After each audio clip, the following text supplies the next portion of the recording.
Je me souviens encore la première fois où dans un album de rap, il y avait des samples utilisés. Death Certificate, Ice Cube. Oh, t'es là, wow. Là, en fait, t'as fait des interviews et ce qui est dingue, c'est que t'en as tellement que tu peux en faire un livre et que tu peux les ranger par ordre alphabétique, tellement il y en a. Redman back in business like EPM. D-Whips I drive, I got a TVM. I told New York dance so BB Kingdom. Find my way back home like E.T. Finger. DJ Enough, s'il a fait sa connexion à Paris avec Cut Killer, c'est parce qu'il est venu en Suisse d'abord et c'est suite à ça qu'il s'est fait booker à Paris.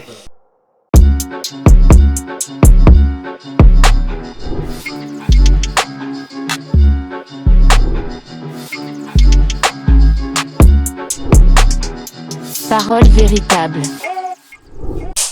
Hey yo, hey yo, hey yo, hey yo. Bienvenue à tous. Yup. Nouvelle vidéo, Parole véritable. Parole véritable podcast. Yeah. Par des passionnés pour des passionnés. Toujours. J'ai le Boug Arnaud. Ouais. Le Boug Bernard Arnaud.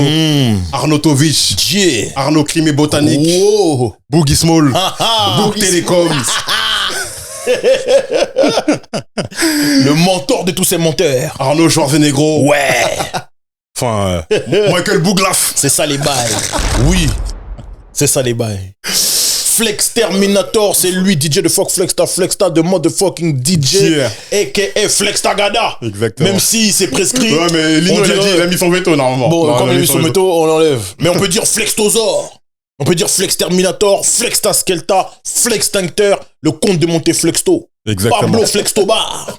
C'est lui. Aujourd'hui, Ouais. avec mon look, Flex T40. Yo, Les lunettes, tous les bails. Les lunettes, les bonnets, tous les bails. Vraiment. Bon, les gars. Comment? Bon, faut s'abonner, tout ça. Très Vous important, connaissez, 60 abonnez-vous. 000 abonnés. Likez, Encore commentez, merci. partagez toutes les vidéos sur YouTube. On est sur tous les réseaux sociaux tels qu'Instagram, Twitter, TikTok. On est aussi sur toutes les plateformes d'écoute telles que Spotify et consorts. Parole véritable, c'est nous-mêmes. Hashtag parole véritable, hashtag monde de l'escalator. Voilà. Exactement. Très exactement. Bon, aujourd'hui, on a rendez-vous avec la culture. C'est ça. Aujourd'hui, on a un vrai rendez-vous avec quelqu'un qu'on estime et qu'on apprécie énormément. Ouais. On va parler d'un livre, on va parler d'interviews, on va parler de rencontres, on va parler sérieusement d'un livre qui vient de sortir. Les grandes aventures de Baby Blue. Exactement. Très important. Il se trouve Ouais. qu'on connaît l'auteur. Voilà. Il se trouve que c'est notre gars. Voilà. Il se trouve qu'il est là. Voilà. C'est du hasard. Hein. On va seulement l'intro qui comprennent de quoi il s'agit exactement. Attention please, attention please. Aujourd'hui, c'est on ne peut plus sérieux. On reçoit notre gars, notre frère, mais aussi une légende dans le monde du hip-hop francophone, notamment en Suisse. C'est pas n'importe qui. Il a interviewé presque tout le monde dans le rap game. Quand les Quinry viennent en Suisse, il est là. Quand les Français viennent en Suisse, il est là. Quand les rappeurs viennent en Suisse, il est là. L'homme que l'on nomme Old Grumpy Bastard. Chokito, Chucky Fresh. Baby Blue est dans la maison aujourd'hui. Applaudissez. Incroyable. L'homme que l'on nomme Chucky Fresh, comment ça va? Chucky Chucky Fresh, in the Fresh. flesh. Merci pour l'invite, merci pour cette intro incroyable. Merci Fallait, pour c'est cette important. énergie. Non, mais Real toujours, recognize toujours. real. On est Toujours. là depuis le temps. Toujours. Exactement. On a dit qu'on allait le faire, on le fait. Ah, Voilà. je suis là, je suis venu avec mon bébé. Vous avez Exactement. Baby Blue, les grandes aventures de Baby Blue. Très important, très beau livre. Mémoire d'un serial intervieweur rap et hip-hop. Les aventures de Baby Blue. Livre qui est déjà disponible en France, en Suisse, sur Internet, Dispo. partout. Hyper bien distribué. Ouais. Voilà. Je suis le Forrest Gump du rap, le Swiss Larry King du hip-hop. Il y a des anecdotes, il y a des histoires, il y a des fun facts. C'est riche. En c'est tout pour cas, tout vous le pouvez monde, vous c'est- procurer le livre. Bientôt, c'est les fêtes de Noël. Ouais. Un joli cadeau. Les grandes aventures de Baby Blue. C'est un livre qui est déjà disponible et qui est aux éditions RL. Voilà. Bon.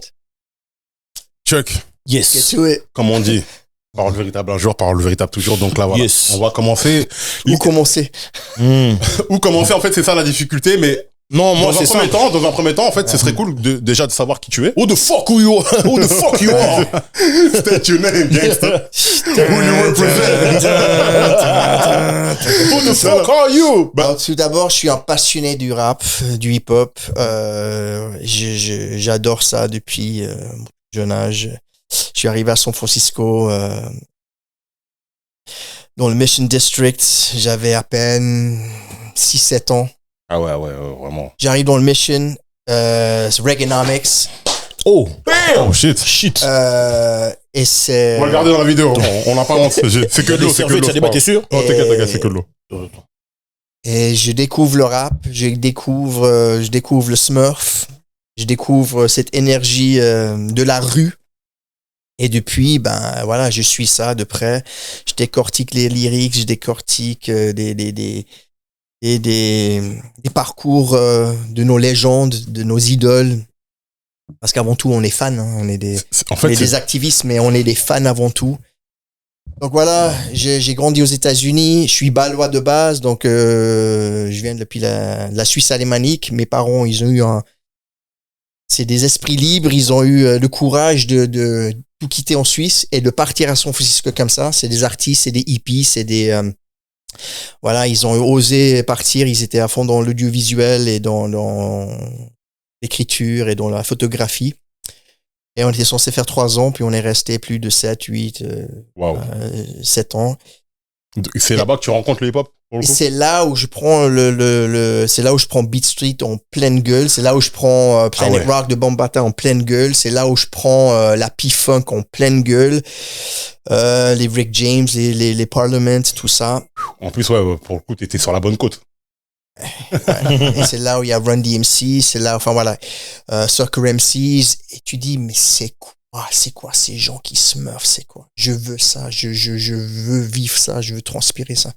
Et on arrive en Suisse, j'arrive dans un petit village dans la campagne, village qui s'appelle Moudon. Je me dis, mais c'est quoi? C'est quoi ce pays? C'est quoi ce peuple? C'est pas Lausanne, c'est pas Genève, tu vois. C'est différent. Non, vrai, attends, si j'ai bien compris. À la base, t'es suisse. Je suis suisse. Mais c'est tes parents qui vont à San Francisco. Ouais, on est censé faire 3 ans, puis on fait plusieurs années parce que, et puis il y a une loi qui disait qu'à partir de 5 ans, si on fait la scolarité aux États-Unis, on a le droit de séjour. Ils avaient pas le droit de nous virer. Et quand on est venu en Suisse en urgence suite à un décès familial, ils avaient le droit de nous refuser. Moi, je suis censé faire 10 jours de vacances et repartir pour terminer ma 8e année de junior high school pour ensuite rentrer dans le high school. Et on me dit du jour au lendemain, en fait, tu dois rester en Suisse. Là, je sais pas que Lausanne existe, je sais pas que Genève existe, je connais pas, voilà. Ouais. Et là, j'écoute un peu la radio parce qu'il y a très peu, hein, il n'y a pas Internet, il n'y a rien du tout. Il y a radio FM, radio AM et radio FM, ben, je découvre Couleur 3 et j'entends un petit peu de rap. Je me dis, c'est du rap ici. Et petit à petit, après, je fais mon apprentissage dans la ville de Lausanne et là, je vois qu'il y a des rappeurs, il y a Sens Unique et ça rappe. Et puis là, on présente les bonnes personnes et quartier, il y a Renan, puis là ça break, et là c'est hip-hop à fond, il y a avec des vrais codes, il y a le break, il y a le graphe, et tu dois être actif, tu sais, pour être dans le mouvement, dans le move. Quand on salue comme ça, genre toi tu fais quoi? Ah tu portes une ceinture ou des superstars, mais toi tu fais quoi? Donc il fallait être actif parce que tu te faisais tester. Et donc ça j'ai kiffé, et puis break j'ai fait 2 semaines, j'ai vite compris que c'était pas mon truc. Je me dis bon, le rap, j'ai toujours été, tu vois, j'ai toujours écrit, j'ai recité les vieux trucs de Run DMC à l'école, j'ai toujours kiffé le rap, et donc tu te mets au rap. J'ai une longueur d'avance parce que je comprends le quinri. Donc je fais mes petits textes, on fait nos premières démos, nos maquettes, et on découvre le rap français aussi. Il y a des morceaux comme ça qui me donnent envie d'apprendre le français, les tam-tams de l'Afrique. Note mon nom sur ta liste. Puis là, tu vois, en fait, il y a un truc là. Mais j'ai toujours voulu rester un peu côté quinri. Des formations professionnelles, on va dire ça. Ah, voilà. Alors, il y avait des avantages et des inconvénients. Tu rappes en quinri, tu as une petite longueur d'avance, mais en même temps, tu es un peu sur ton île déserte. Parce que le rap français, à un moment donné, est arrivé. Il y a une grosse vague du rap français. Qui arrive en Suisse. Il arrive. Et puis là, c'est pour ça que je respecte vachement les gens comme Il et tout, ou Akash, parce qu'ils ont compris comment s'inspirer des ricains Il y avait tout à faire en France, dans le rap français. Après, là, tu parles de la crème, de la crème, de la crème, de la crème, de la crème. Là, tu parles des légendes du game. Oui. Et j'ai compris ceux qui connaissaient le rap, enfin, ceux qui étudiaient le rap africain, puis qui reformulaient les phrases. Bon, bref. Tout ça pour dire que voilà, je suis suisse, j'ai grandi aux États-Unis, je suis en Suisse, je suis un animateur de radio, je fais des podcasts, j'ai créé ma web radio, j'ai une ligne de frein qui s'appelle Cotton and Bass, You're Not Dead Yet. Je suis un passionné avant tout. Et là, j'ai eu le courage de faire un livre. Ça m'a pris 6 ans pour le faire. Et alors, si, la colonne vertébrale, la ligne directrice, enfin, c'est un peu moi, mais c'est surtout, je mets la lumière sur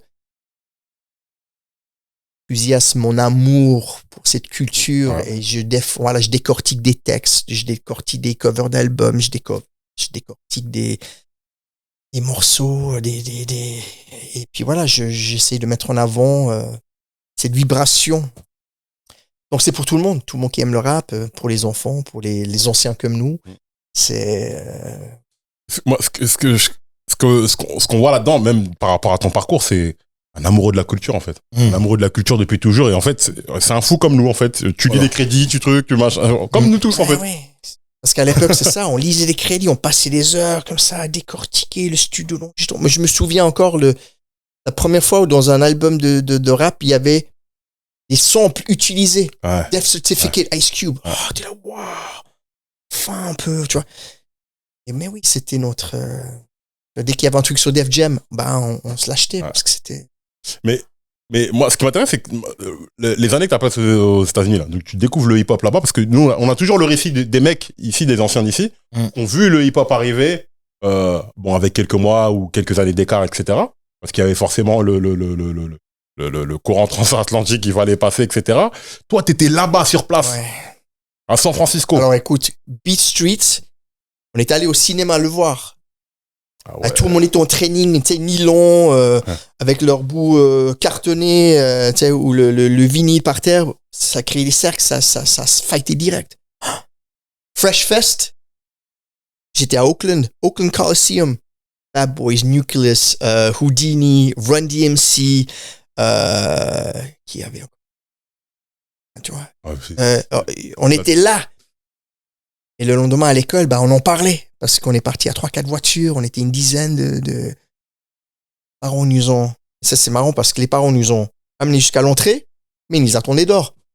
Et nous, on est là, on a 10 ans. Et on est là, et tout le monde se fight, tout le monde break, il y a des cercles partout, ça... on a dû faire un décrochage sur la route. Il fallait qu'on s'achète des Fat Lace. Ah ouais. Mais moi, je savais pas encore comment les lasser.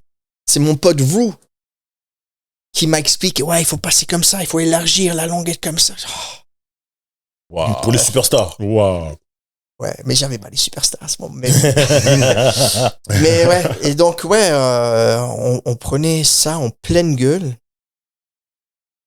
Soccer MC, la première fois que j'ai entendu, mais c'est quoi? Ces trucs-là. Santa's rap dans Beat Street. Là. Ho, ho, ho, open up your door. It's Santa Claus, and guess what? Yo, I got something to show me. On récitait ça à l'école. C'était... Donc la vague, t'es là. Mais ce qui est marrant, c'est que de voir que toi, là-bas, tu l'as récupéré et tu l'as reçu de la même manière que nous ici. C'est ce que j'allais dire. C'est pas parce que moi je suis là-bas que je le reçois d'une meilleure manière. C'est que vous, ici, moi j'ai les triple OGs, je les connais, qui ont reçu ça en temps réel, 82, 83, qui breakaient, les Geneva City Breakers, enfin, il y a des anciens, à Lausanne, à Genève, ils étaient là pour la grosse première vague. Et respect, parce que être à Lausanne et à Genève et recevoir ça, à persévérer, et pas lâcher le truc, et c'est... Non, mais c'est dingue. Mais du coup, toi, quand t'es là-bas, tu te dis même pas qu'il y a du hip-hop en Suisse. Ça n'existe même pas dans ta tête. Moi, je sais même pas ce que c'est, la Suisse. Moi, j'étais un quinri dans ma tête. Un quinri qui voulait laisser pousser ses cheveux pour être chicanos, pour m'adapter à mon environnement, tu vois. Quand j'arrive à San Francisco, je suis le seul blanc sur le bloc, mais pour de vrai. Et des Balois, et il y a énormément de Mexicains, et les Afro-Américains, et il y a beaucoup de Philippins. Quand tu dis I'm from Switzerland, c'est quoi? Oui, mais en 3 semaines, je suis un ricain. Je veux parler comme eux. Tu t'imprègnes, t'es une éponge. C'est ça, t'es obligé. Tu te fais tester dans la rue, sur le court de basket. Tu veux te faire boulier. Enfin, t'es boulié par 2-3 gars. Bah, tu comprends comment éviter le truc. Tu pars 15 minutes plus tôt le matin pour aller à l'école pour les éviter. Tu prends un autre trottoir. Tu vas en patin de roulette. Comme ce truc dans les séries américaines là, avec la brute. Hey Chuck, donne-moi tes baskets. Non, attention truc. Ah. Quand on dit c'est quelle taille, tu dois dire c'est la tienne. Qu'est-ce qu'il y a? Si tu dis non, tu dis c'est ta taille. Ouais. Voilà. Vraie technique, hein. Vraie technique. Je veux dire, il a galéré d'homme de fin, lui. À la grande époque. On fait pas vraie technique. Non, mais le plus drôle, c'est que même quand tu te fais tester par des mecs, moi, je me rappelle, il y avait des cartes de baseball. Et on s'est échangés, on jouait avec, ou des coupons de lunch pour avoir le repas de midi. Il vient te tester, il te met des coups de pression. Des fois, je les déchire. Oh. Décidément. Faire les déchirer que les donner. Mais le lendemain, ce même gars-là, il était chez moi ou je suis chez lui. Ça, on est potes de quartier, il y a des trucs, et ensuite, tu enfin, sans rancune. Et... Ouais, de toute façon, bon, c'était petit en même temps, voilà. Et, c'est ça. Truc, voilà, c'est ça. Des petits, les enfants, ils s'embrouillent, après, le lendemain, c'est des meilleurs potes. Mais je me souviens, je voulais mettre le débardeur, je voulais faire pousser mes cheveux, les mettre en arrière pour justement être plus chicano. Pour me te fondre dans la masse, etc. Non, inconsciemment je déjà. Hein. Mais cette passion du hip-hop, là, donc comme tu l'as dit, au début, il faut absolument faire quelque chose. Quand est-ce que tu te dis que tu vas faire des interviews, discuter avec les artistes, etc. Ça vient quand, ça vient comment? Alors, je suis à Moudon en train d'écouter la radio et j'entends du rap. J'entends Just One et Mr. Mike qui passent du rap. Donc, il y a une émission de rap sur une radio suisse. On parle de quelle année, ça? Parce qu'il faut resituer, ça, c'est du quoi? C'est 88, 89. 88, il y a une émission de rap à Genève. En Suisse. En Suisse, ouais. Et en Suisse alémanique et en Suisse romande. Parce qu'il y avait aussi l'équivalent en Suisse alémanique. Et puis j'ai chopé leur chaîne aussi, puis j'ai écouté. Puis il y avait des spéciales Beastie Boys, par exemple, avant qu'ils cartonnent avec License to Ill, c'est quand c'était encore un groupe punk. Et genre, il y a du... Et ça, j'ai toujours admiré, genre. Et en une journée, il y a des La Soul qui passent. Et t'es là. Tu vois? Donc tout ça pour dire que j'entends du rap. Dans l'émission de Just One et de Mr. Mike, c'était vraiment... Just One, c'est le DJ de Sens Unique, c'est le triple OG. Et il faisait venir des rappeurs. Il y avait un groupe à Genève qui s'appelait Duty Free. Et ils rappaient en anglais. Et je les entendais, je dis, ça, moi, je peux faire ça ou... Donc tu commences à dire, un jour je serai là. Fast forward, en 94, j'ai Seb qui a une émission, il est invité dans l'émission Métissage, c'est une grande émission de Couleur 3 qui est très très réputée. Et lui, il mixe. Il met des breakbeats, il met des... Enfin voilà, et à un moment donné, il me demande, il a besoin d'un MC pour animer ça. D'accord. Couleur 3, c'est quoi? C'est la radio suisse. C'est un peu le Canal Plus de la radio. D'accord. Ok. C'est une radio d'État, mais c'était très rock à l'époque, donc avant-gardiste dans les années 80. C'est une grande entité. Okay. Ouais, grande. Et il m'invite à la radio. Je vais une fois. Je suis un peu en guest. Je sais pas où appuyer sur rec. Et je quitte pas. Et on fait les émissions tous les vendredis. Puis c'est les vendredis et samedis. Et là, je reçois, j'ai pas de salaire, rien. Je fais ça par amour. Et à un moment donné, on me dit, OK, maintenant, tu vas faire une interview. Je crois qu'on a déjà reçu un ou deux gars à l'antenne. Lovebox Starsky. Oh, le fameux Lovebox Starsky. C'est le hip, hop, le hip, c'est... OK. Ensemble. Et puis, je vois qu'ils valident. Genre, ouais, tu connais ton truc, c'est bien. Et après, c'est genre, bon, il y a les Grave Diggers à Lausanne, il faut les interviewer. Tiens, le Nagra. C'est truc sur bande. ça fonctionne comme ça, tu les interviews. Quoi? Et j'y vais. Donc, mon premier interview officielle, c'est avec Prince Paul et un des gars des Grave Diggers. Il m'a pas brisé. Wow. Ouais. Et du coup, je vois que je dis, Prince Paul, je suis désolé, c'est mon premier truc à l'extérieur, j'ai peur de me tromper dans les volumes. Il fait, non, you're doing good. Ah, c'est un peu le dépucelage des interviews. C'est la première fois que je suis allé à l'extérieur. On a fait ça dans les vestiaires, c'est dans une patinoire. On a fait ça dans les vestiaires. Et ça se passe bien. Puis petit à petit, c'est vendredi, samedi soir, il y a l'émission. Et il y a un directeur qui arrive sur Couleur 3 et il nous propose de transformer cette émission, de faire... Ah oui, parce qu'entre-temps, il y a eu le Seb Show avec DJ Branty. Enfin bref, il y a une véritable émission de hip-hop le vendredi et samedi soir. Et plus juste invité dans les métissages. Ça devient une vraie émission de DJ Seb. Seb, il part suite à New York. Il y a Green Giant qui le remplace. Et en même temps, il y a un nouveau patron qui arrive, qui mise sur nous, qui dit, moi je connais pas, je vous fais confiance, je vous propose une émission 4-5 fois par semaine. 4-5 fois? Ouais. Quotidienne quand même. Ouais. Lundi à jeudi, puis à un moment donné, il y avait le vendredi aussi, puis une rediffusion le samedi, enfin bref, minimum 4 fois par semaine. Radio. 20h, 21h. Alors, et là. C'est en quelle année ça? 99. 99. Il y a Downtown Boogie qui se crée. On crée ça avec Green Giants. Et à partir de là, ça prend... Voilà. Maintenant, Downtown Boogie, c'est connu comme une soirée dans le nightlife. Mais avant, c'était une émission de radio. Et ben là, il n'y a pas Internet, il n'y a pas SoundCloud, il n'y a pas Rap Caviar sur Spotify. Donc, ils écoutent la radio pour avoir les... Pour s'informer, c'est ce qu'on a toujours fait. Hein. Ça fait partie à l'époque où la radio, c'était... Sur cassette, rec, play, Ouais. Mais déjà, deux petites choses. C'est que toi, en fait, t'es moitié carré, on peut le dire. C'est-à-dire que quand les artistes y viennent, ils sont pas dépaysés avec un mec qui balbutie un anglais bizarre. C'est-à-dire que c'est super fluide, en fait, quand vous parlez. Et surtout, parce que les Ricains, au début, ils voulaient pas venir en Suisse. Ils ont pas de visa. Ils ont pas de passeport. Il y a pas la weed comme en Hollande, aussi, etc. Aussi. Non, mais surtout, ils sont jamais sortis de chez eux.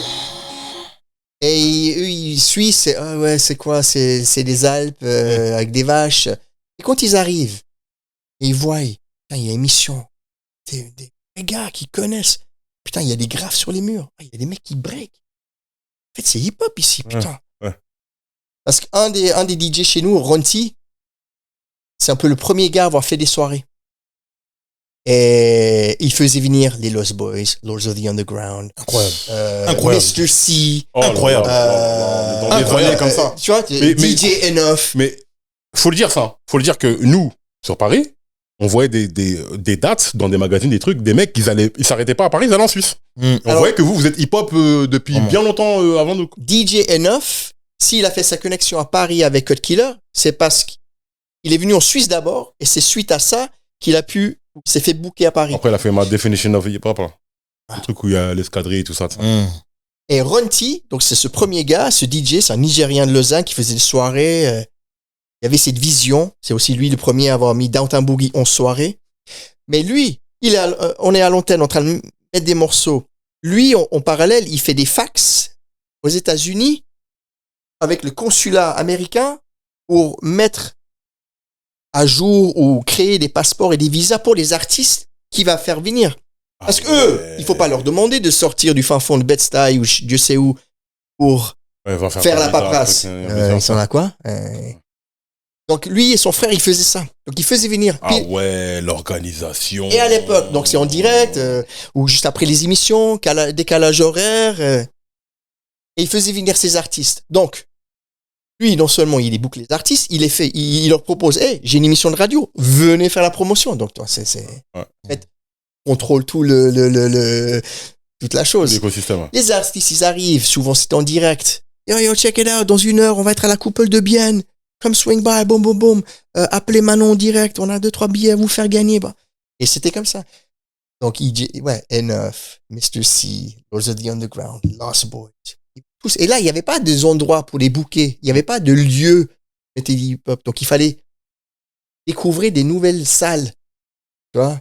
Il n'y avait pas encore des clubs qui jouaient du rap.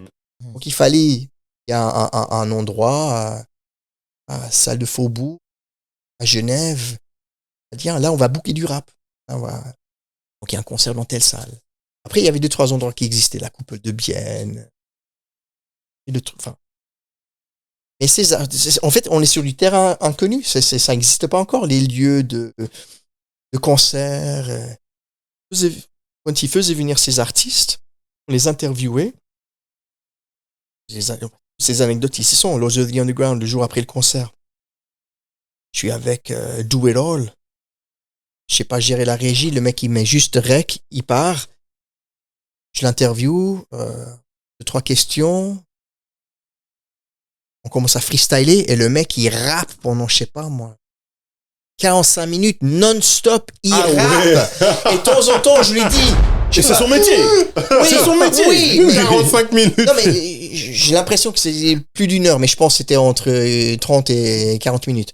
Mais à un moment donné, je dis, rain on the windows. Il me fait, it's raining, blue cup. Et il enchaîne, mais tout était bien millimétré. Tu vois, c'est pas qu'il bafouille. Le mec, comme tu dis, c'est son métier. C'est un rappeur. Je suis là en face de lui, en train de rapper avec ce gars-là. On a capella pendant... Donc ouais. Des moments magiques. Ouais, c'est incroyable. Ça, c'est ta carrière vraiment d'animateur radio. Là, c'est le début de la radio. Là, c'était pas encore Downtown Boogie, donc ça doit être en 4. Non, 4. C'était le premier. 15 peut-être. 94. Parce que je vois dans l'intro là, t'as fait beaucoup de choses, hein. Entre l'émission de radio, jeux télévisés hip-hop, des courts-métrages. Ouais. Là, actuellement, tu tiens le Chucky Fresh podcast, la marque Cotton and Bass et You Are Not Dead Yet. Il y a beaucoup de choses. Ah, oui. Mais qu'est-ce qui t'a mené en fait à... Même des expos aussi. Ouais. Il y a des expos aussi que j'ai vus. Mais qu'est-ce qui t'a mené à être multitâche comme ça, à faire plein de choses en même temps?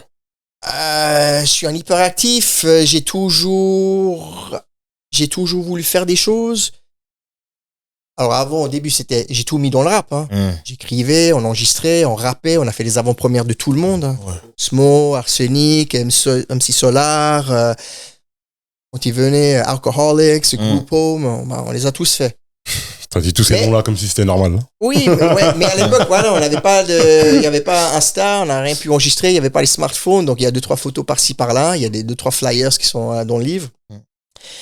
Donc après, à un moment donné, j'ai accepté aussi que le rap, voilà, j'ai fait un game show hip-hop, justement. J'ai tenté.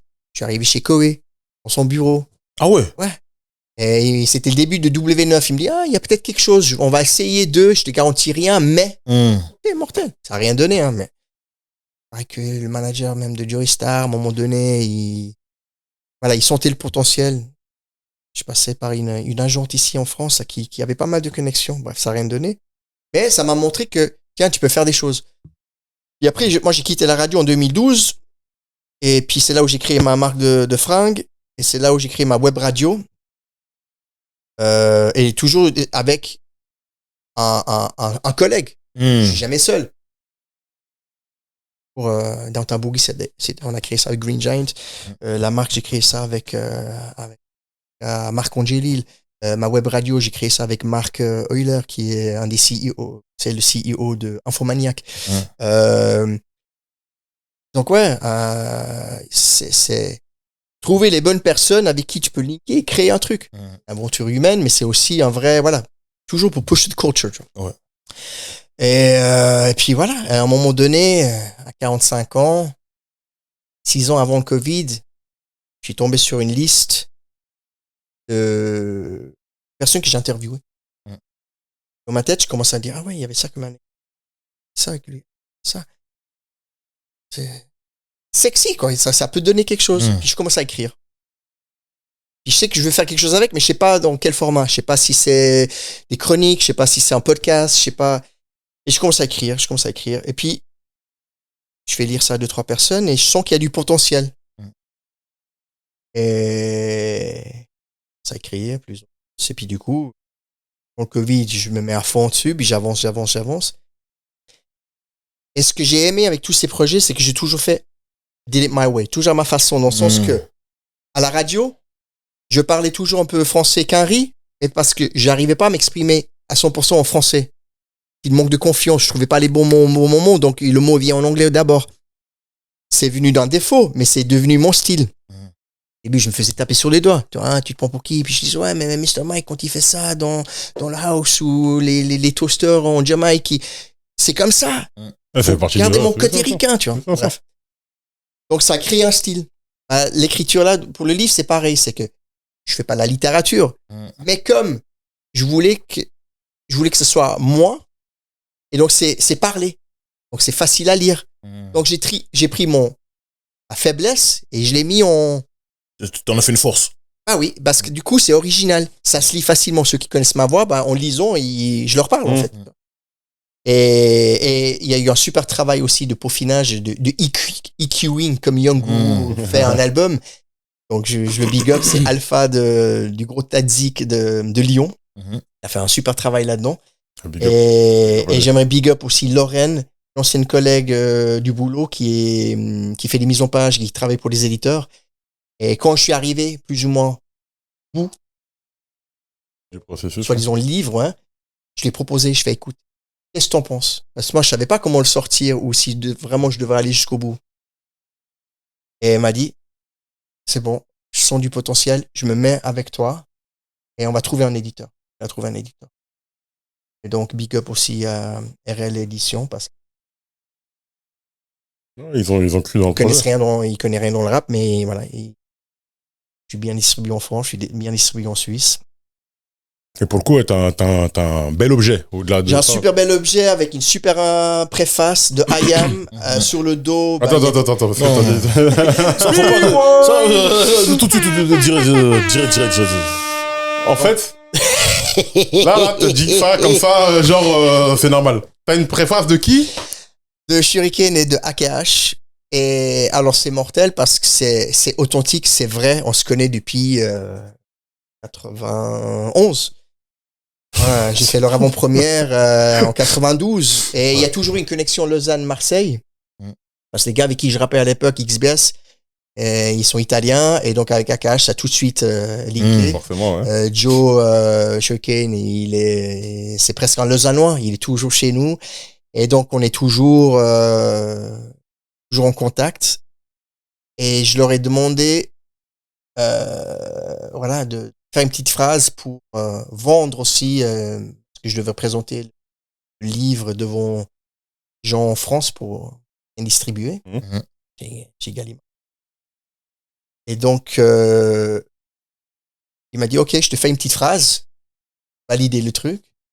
C'était pas juste une petite phrase, c'était donc, c'est transformé en préface. Vous allez voir ça quand vous allez acheter le livre. Exactement. Et autour aussi, il y a des gens que j'admire, que je respecte énormément. Il y a Solo, il y a Olivier Cachin, il y a DC's, il y a Carlos Leal de Sens Unique, justement, des gens que je connais depuis des années, où il y a toujours, real recognize real. Exactement.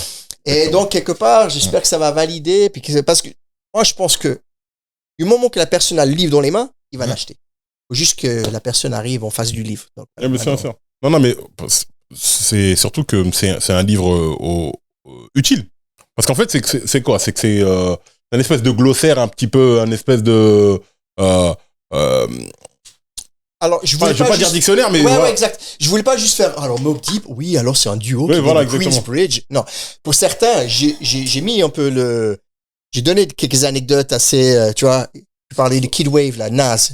Je dis, et Kid Wave. Il n'y a pas tout le monde qui sait que Nas s'appelait Kid Wave avant. Les puristes, ils vont sourire, puis les autres, ils vont dire, j'ai appris quelque chose. Ouais, effectivement. Donc, il y a des anecdotes intéressantes pour certaines personnes, certaines richesses, mais c'est de l'importance, c'est ça qu'on capte dans la préface aussi, c'est l'importance de la transmission.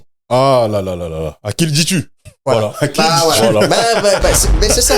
Voilà. Avec amour, avec cette énergie. Tu vois, l'autre jour, on m'a fait un super compliment. On m'a dit, mec, ta passion que tu as pour le hip-hop, elle est contagieuse. Ah, c'est ça. Moi, my job's done. Voilà. C'est ça que je veux. Tu vois? Alors, étant blanc, yeux bleus, dans le hip-hop, j'ai toujours dû pousser un coup plus. Tu sais, pour les ricains, pour montrer que tu mérites ta place en tant que host à la radio, que t'es pas juste, et tu connais vraiment ton truc. Tu fais valider par Eric Sermon dans... toi, tu connais vraiment. The Green Eyed Bandit. The Green Eyed Bandit. Tu dis, doing something right. Voilà. Et cet amour pour le rap et pour le hip-hop, ne peut pas m'enlever. Regarde, j'ai 52 piges. Non, mais au bout d'un moment, t'acceptes. En fait, je suis hip-hop. Je vais jamais mettre des costards et tout, comme les darons et tout. Je suis hip-hop. J'aurai toujours des baguilles, j'aurai toujours des casquettes, j'aurai toujours des trucs. C'est un choix de vie. Faut embrasser ce truc-là. Non, mais c'est toi. Vraiment, j'ai vendu des sneakers. J'aurais pu peut-être faire autre chose, mais j'ai toujours kiffé le fait de pouvoir écouter 8-9 heures de rap la journée pour, entre guillemets, préparer l'émission du soir. Pour encore écouter du rap. Donc, pendant des années, j'ai écouté entre 12 et 15 heures de rap par jour. D'accord. Donc, puis nous, à l'époque, vous savez, on achetait des CD pour 2 morceaux, pour 3 morceaux. On les considérait classiques. Aujourd'hui, tu dis... Et on les achetait. On achetait tout et on écoutait tout. Et on... Tu vois? Et on continue. Des CD, des vinyles, des magazines, des DVD. J'ai vu là. Des Blu-ray. C'est trop. On continue. C'est juste. Il y a une phrase que tu dis excuse-moi, il y a une phrase que tu dis dans l'intro qui est très, très intéressante, qui résume très bien le livre. C'est, ils disent qu'il ne faut jamais rencontrer ses idoles car tu risques d'être déçu. En tout cas, crois-moi, il y a quasi aucune déception par ici. Je te jure. Il y a un ou deux qui m'ont... Parce qu'il y a quand même du monde là, quand tu feuilletes les livres, t'as quand même vu du monde. Et je pense que c'est aussi parce que souvent ma première phrase, pour ouvrir une petite porte, pour avoir accès dans une loge, parce que 3/4 ces interviews, c'était pas officiel. C'est que je me démerde, c'est le démerdisme à l'état pur. C'est le hip-hop. C'est ça. C'est le hip-hop. C'est ça. Au Montreux Jazz, c'est pas les maisons de disques qui me disent, oui, alors votre interview sera à 15h. Mais non, c'est, tu parles au premier bouclier, il fait, I got you. Ice Cube, armoire à glace. Et puis je dis, non. All right, 5 minutes. 5 minutes, tu parles avec Cube, ça se passe bien, le mec il vient pour interrompre. Cube il dit, non. He good, I got this. Et ça se transforme en... Une vraie interview. Ouais, mais c'est comme ça. En vraie interview, mais un des seuls interviews que j'ai jamais pu utiliser à l'antenne parce qu'il avait tellement de coffres, mes réglages étaient mal faits, ça saturait trop. Ouais. J'ai jamais pu l'utiliser. Et donc du coup, j'ai pu le mettre sur notre site à l'époque. Voilà, il a sa place ici. Et du coup, c'est... Et dans le livre, il y a une sincérité, c'est que il y a évidemment des goals, des reprises de volée, mais il y a aussi des fois, il y a des petits, voilà.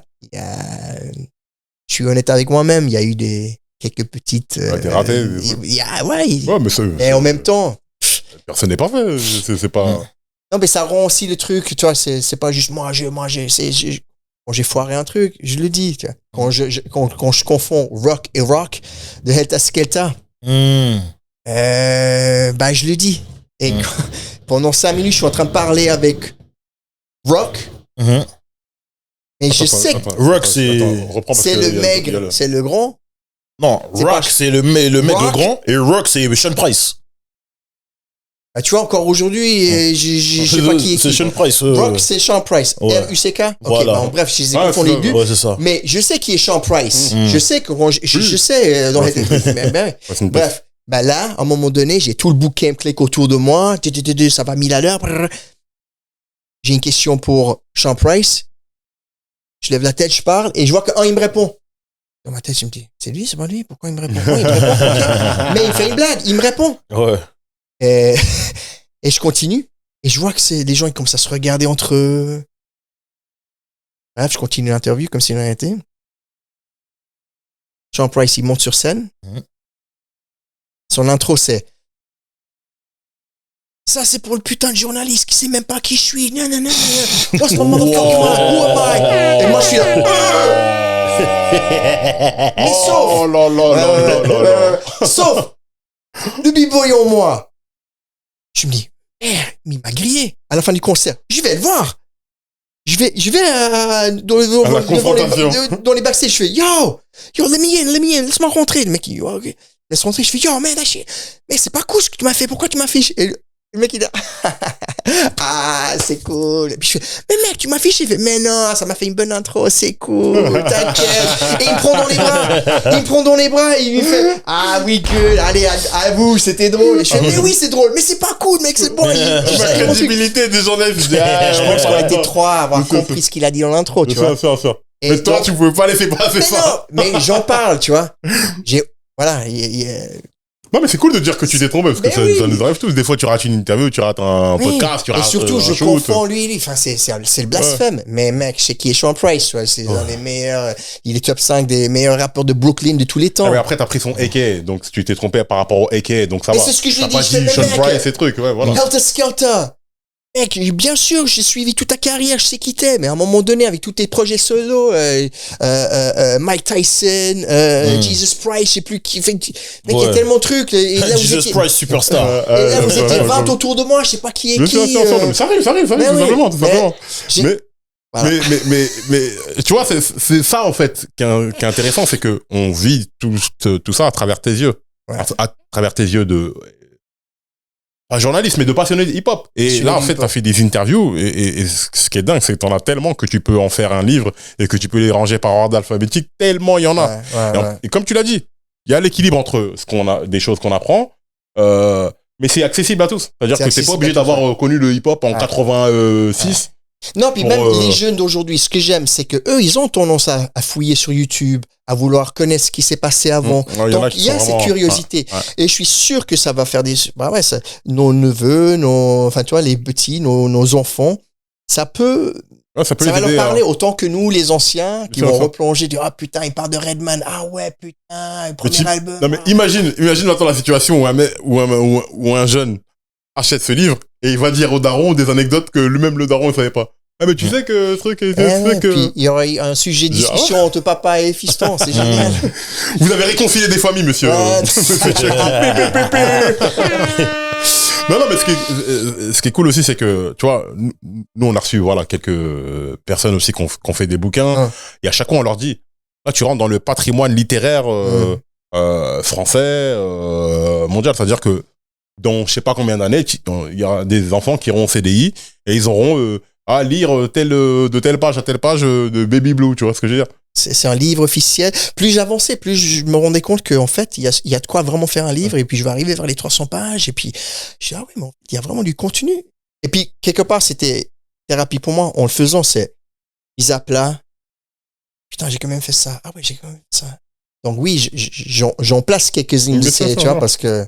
Non, mais c'est ça. Et en même temps, je mets en avant, justement, tu dis à travers mes yeux, c'est cette fascination, cette admiration, et je défends vraiment l'art de la rime. Je défends l'art de placer des mots rythmiquement, avec authenticité, avec originalité. Avec une recherche de sens, la transmission d'un message. Parce qu'à l'époque, il fallait pas biter les gens. On n'avait pas le droit de les copier et ressembler à quelqu'un. Il fallait être différent.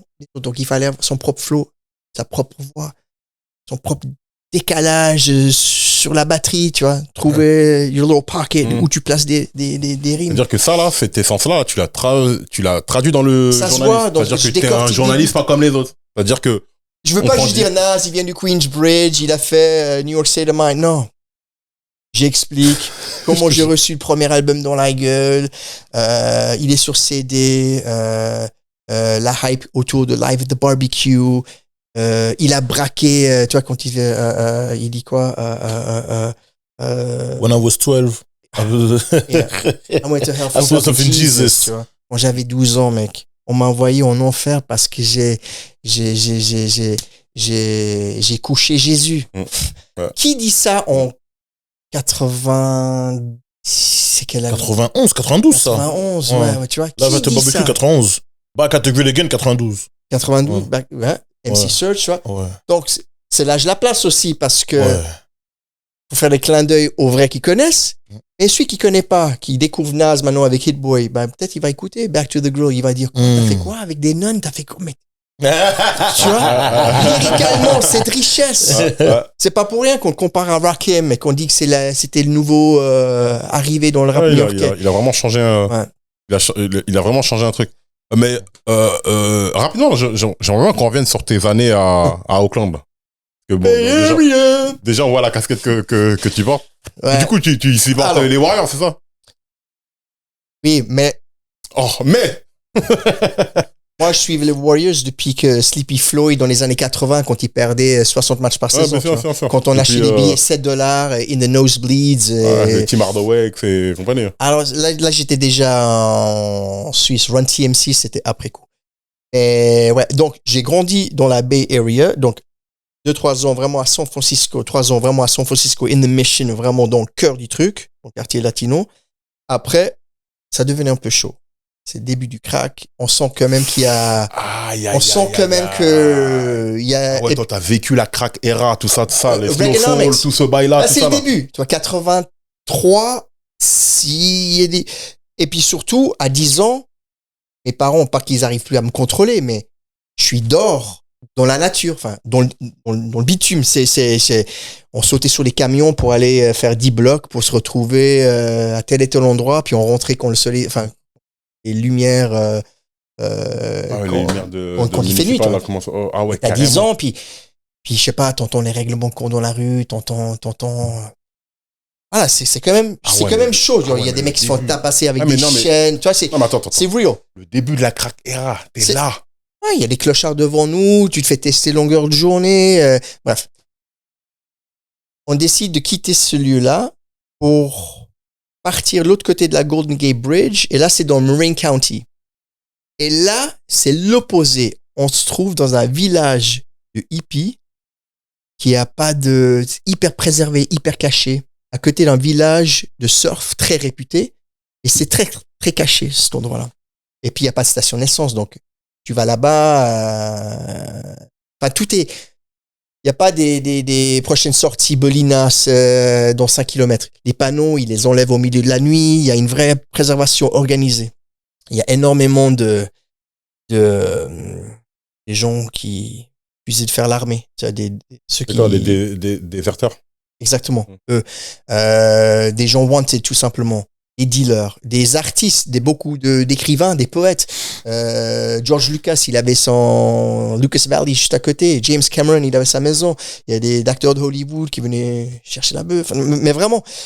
Et on est dans les villages, ils ont tous des barbes et des moustaches. Et le jour au lendemain, tu vois qu'il est rasé. C'est le père d'un pote. Il dit, yo, Donald, what's up? Il fait, I'm not Donald, I'm Anthony. Et c'est des années après que tu comprends. Peut-être qu'il est recherché. Il se rase, il change de nom. Tu vois? C'est... Ah ouais. Donc, là, on est dans un village de hippies. Il y a 3/4 du village, il est même pas bétonné. C'est des dirt roads. Il y a des champs. Tout le monde a son AKA. Enfin, toi, son flingue pour protéger son territoire. C'est très... Pas redneck, mais c'est... C'est américain, quoi. C'est un peu, vraiment américain, quoi. Donc, mais c'est très hippie, c'est très aware. À l'école, on allait tree hugger des arbres, tu vois. On mangeait du tofu, c'était très... il y avait que du bio, mais ils avaient 30 ans d'avance, tu vois. C'était la Californie, on est tous amis, on est à pieds nus, tu vois. Donc, vraiment le stéréotype du hippie... Des années 80, ouais. Donc, je passe de SF ghetto à village de hippie. Ah ouais, donc moi, j'ai eu les meilleurs des deux mondes. Tu vois. Ouais. Moi, c'est la Californie. Moi, c'est... Et j'ai vécu sur une falaise. Donc, à la carte des États-Unis, je suis sur une falaise. Il y a le coucher du soleil tous les soirs. Pendant 5 ans. Donc, je suis en 8e année et je suis censé aller en high school à Mill Valley, de l'autre côté de la colline. Mais j'arrive jamais. Parce que je suis en Suisse. Moi, administrativement parlant. Moi, je pense que je veux retourner aux États-Unis. Moi, je crois que je veux cartonner au baseball. Je veux devenir professionnel. Enfin, moi, c'est. Et au jour au lendemain, on me dit, mais en fait, non. Je parle pas français. Je dois apprendre le français. Je dois faire 1 an d'école. Puis après, c'est bon. L'école, c'est fini. Maintenant, tu vas faire ce qu'on appelle un apprentissage. Je fais quoi? C'est quoi ça? Ouais, alors tu vas travailler 4 jours par semaine. Et 2 jours par semaine, tu as des cours. Tu apprends sur ton métier. Ok? Tu veux faire quoi? Je fais, Donc, je fais un apprentissage de vendeur. J'aime l'argent, j'aime être debout, j'aime parler avec des gens. Dans un magasin de sport, j'aime le sport. Et là, je vais toujours pas apprendre le français. Je nie, tu vois. J'accepte pas que je suis coincé en Suisse. Et petit à petit, avec le rap, ça me donne envie d'apprendre le français et que j'apprends et que je dis, mais en fait, au lieu de partir aux States, il y a des choses à faire ici. Il y a une radio. Parce qu'après, je me fais prendre sous l'aile, dans un sneaker shop. Je me place à la radio. Je me dis, mais en fait, il y a tout pour faire ici. Bon, entre-temps, mes potes d'enfance, eux, ils vont à l'école avec Tupac, pour de vrai. Pendant 6 mois, 8 mois, non, parce Attends, s'il te plaît, pardon. Ils sont à TM High. Pardon. Parce que t'as dit ça comme ça, là, il y en a. Donc, toi, tu t'es bloqué en France pour la situation en Suisse, pour la situation administrative, là. Je suis en Suisse qui réalise que j'ai pas le permis, enfin, on n'a pas le droit de vivre aux États-Unis, on n'a jamais eu le green card. Mes parents ont toujours travaillé un peu à l'arrache, tu vois, le minimum wage et tout. Mais tes potes, lesquels tu vas à l'école, avec qui je suis jour et nuit, eux, ils vont à l'école. Il y a Tupac qui les rejoint pendant plusieurs semestres. Tupac qui est sous des arbres à la récré, en train d'écrire des poèmes, en train de en train de mettre du vernis à ongles noirs sur ses doigts et en train de parler avec un peu les outcasts de l'école, tu vois. Les gens vont croire que c'est... Non, vous avez bien entendu.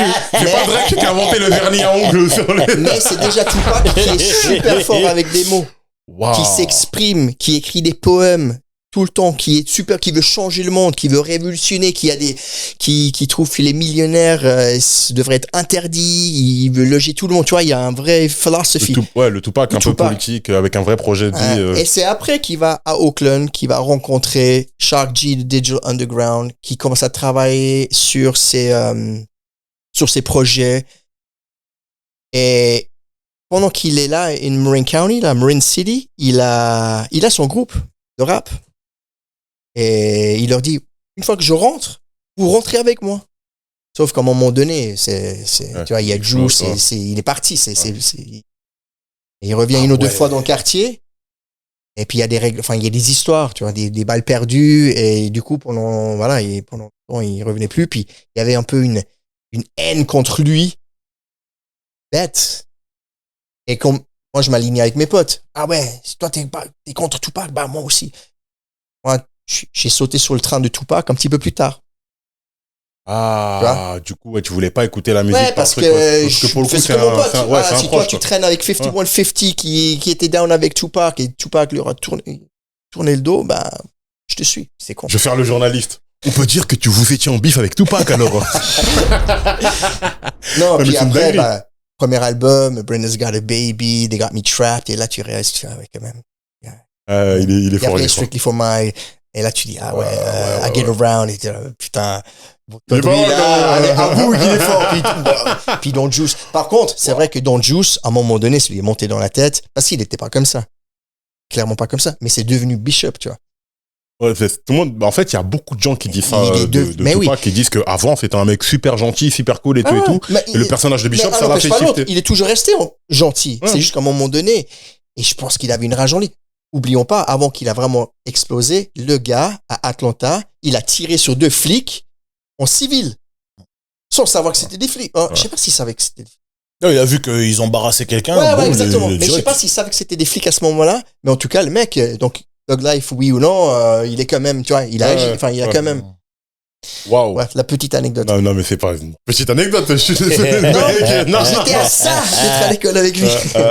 Donc, ouais, j'ai des potes avec qui je rappais à l'époque, avec qui je faisais du baseball, avec qui on faisait du foot. Ils ont fait l'école avec Tupac. Ils étaient dans classe parallèle, ils se côtoyaient. Des potes avec qui je rappais avec des gars qui rappaient avec Tupac. Ah, mais c'est le What If, il est incroyable. Le What If? Le What If, il est incroyable. Parce que là, pour le coup, le gars, il finit en Suisse. Un énorme What If. À Moudon. À Moudon. Un Moudon, pardon. Il finit à Moudon, alors qu'il aurait dû être avec Pac. C'est un truc, hein. Mais, tout ça, là. Parce que, c'est beau. En fait, t'es nourri de hip-hop depuis la première, depuis le premier âge. Quand t'arrives face à tous ces artistes, etc., Tu leur expliques ton parcours, tu leur expliques que tu viens d'Auckland, que t'as fait tout ça, etc. J'ai toujours dit que je venais de Cali. Par exemple, il y a une anecdote avec MOP. C'est juste après le 11 septembre. Puis eux, c'est des monstres patriotes. Yeah, America, yeah, George Bush, ouais, c'est lui le vrai gangster, on va tuer tous ces Sand. Tu vois. Les talibans, les machins, etc. Ouais. Hyper ignorant, t'es là, les gars. Oh. Et puis, yeah, Brooklyn, tu vois, c'est violent, Brooklyn, tu sais ce que c'est, Brooklyn? Non, ben, je viens de la Californie, je sais ce que c'est dans les années 80. Yeah, mais bon, Californie. Puis à un moment donné, je fais, si jamais, en Suisse, il y a énormément de réfugiés. Des gens qui viennent du pays de guerre. Et qui quittent l'Érythrée, traversent en bateau, ils sont à pieds nus, et la maman, elle a peut-être un fusil, elle se protège. Enfin, tu vois, on peut parler de violence. Et puis, l'Idian, il a. Il a fait ma côté qui fait. C'est genre, hein.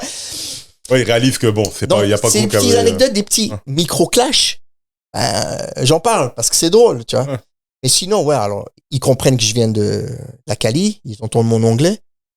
Et donc, ouais, les Ricains, ils ont toujours kiffé arriver en Suisse et de voir cette richesse avec ces codes hip-hop.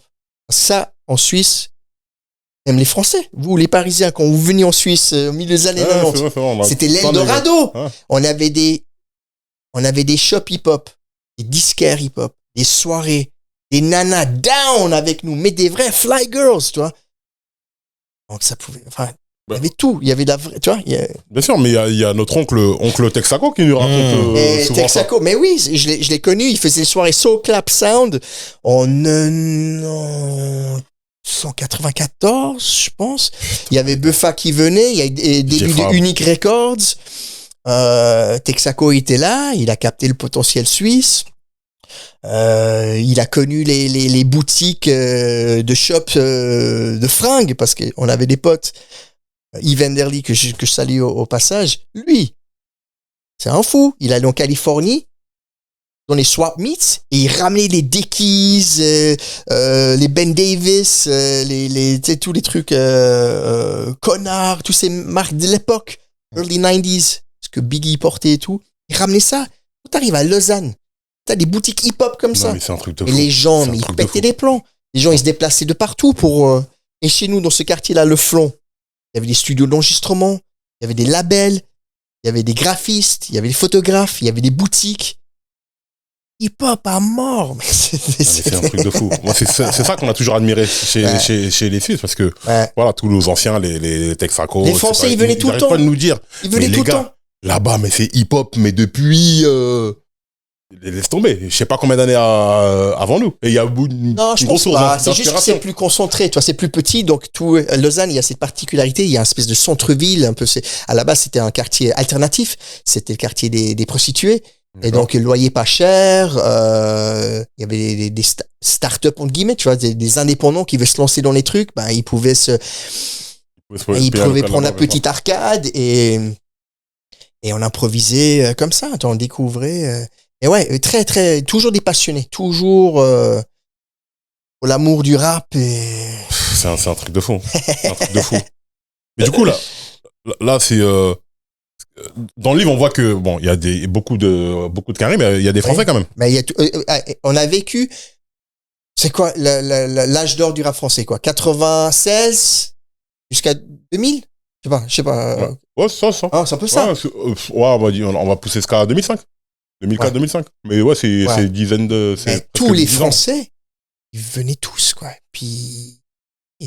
Et toutes mes Mafia qu'un Free. T'as eu Booba. Secteur A. X-Men. Oxmo, DJ Mehdi, tout le monde aussi, bien sûr. Oui, ça, c'est Few, Mehdi, il est venu avec les mecs de Vitry. Lui, j'adorais, et j'en parle. Lui, déjà, il n'avait pas l'âge de rentrer dans les boîtes. On passe une journée ensemble, on joue au foot, on est sur les terrains. Puis à un moment donné, c'est bon, qui fait quoi? Tel et tel gars dort chez tel gars ou tel nana, tel et tel gars. Puis on s'est dit, bon, on fait quoi ce soir? Il y a quelque chose. Il n'y avait rien de hip-hop. Moi, je dis, ouais, moi, je vais à une soirée au MAD, c'est une soirée électro, soirée house. T'as tout le monde qui fait, ah. Et Mehdi fait, quoi? Soirée house? Je t'amène.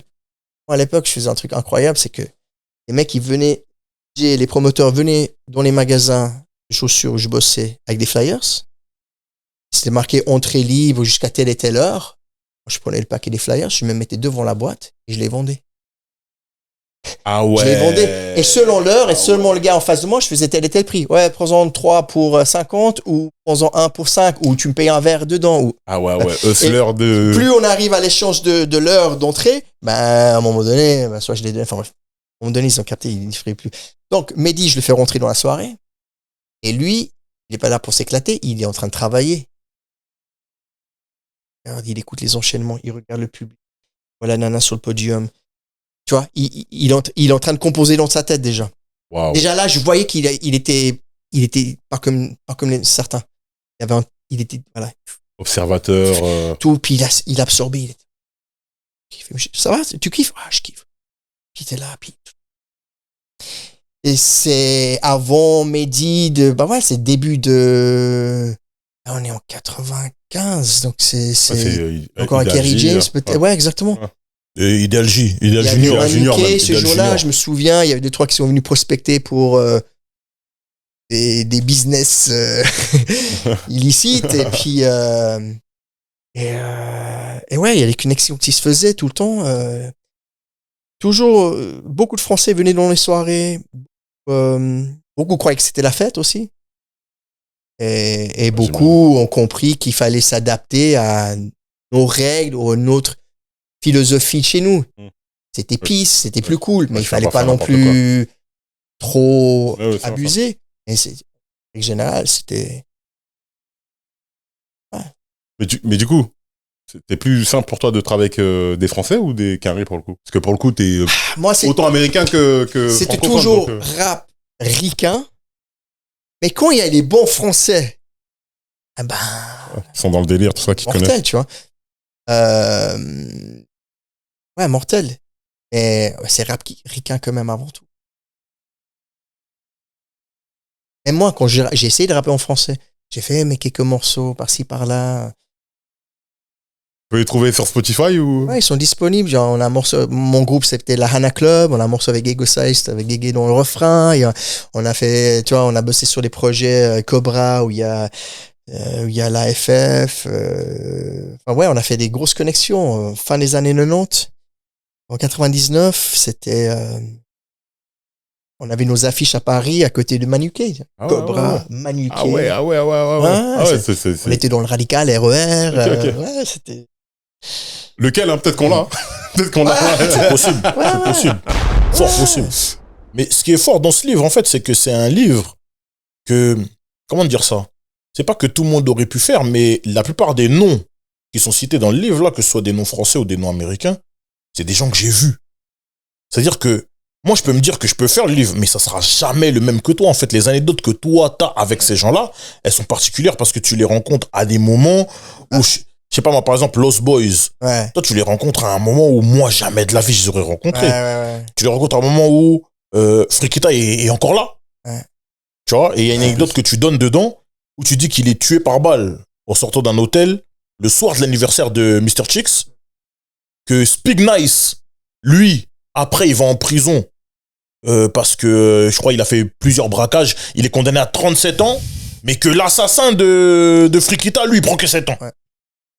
Donc voilà, ça, c'est les petites anecdotes. Tu vois, c'est des anecdotes en plus, tu vois. Exactement, parce que moi, et en fait, tu mets le contexte et et là, il y a mon côté journaliste, entre guillemets, mais je vais plonger dans un petit truc et du coup, je vais fact-checker et je vais apprendre et je me dis, cette anecdote-là, elle est incroyable. Enfin, tu vois, et je la mets en plus parce que justement, au lieu de juste dire, ouais, Lost Boys.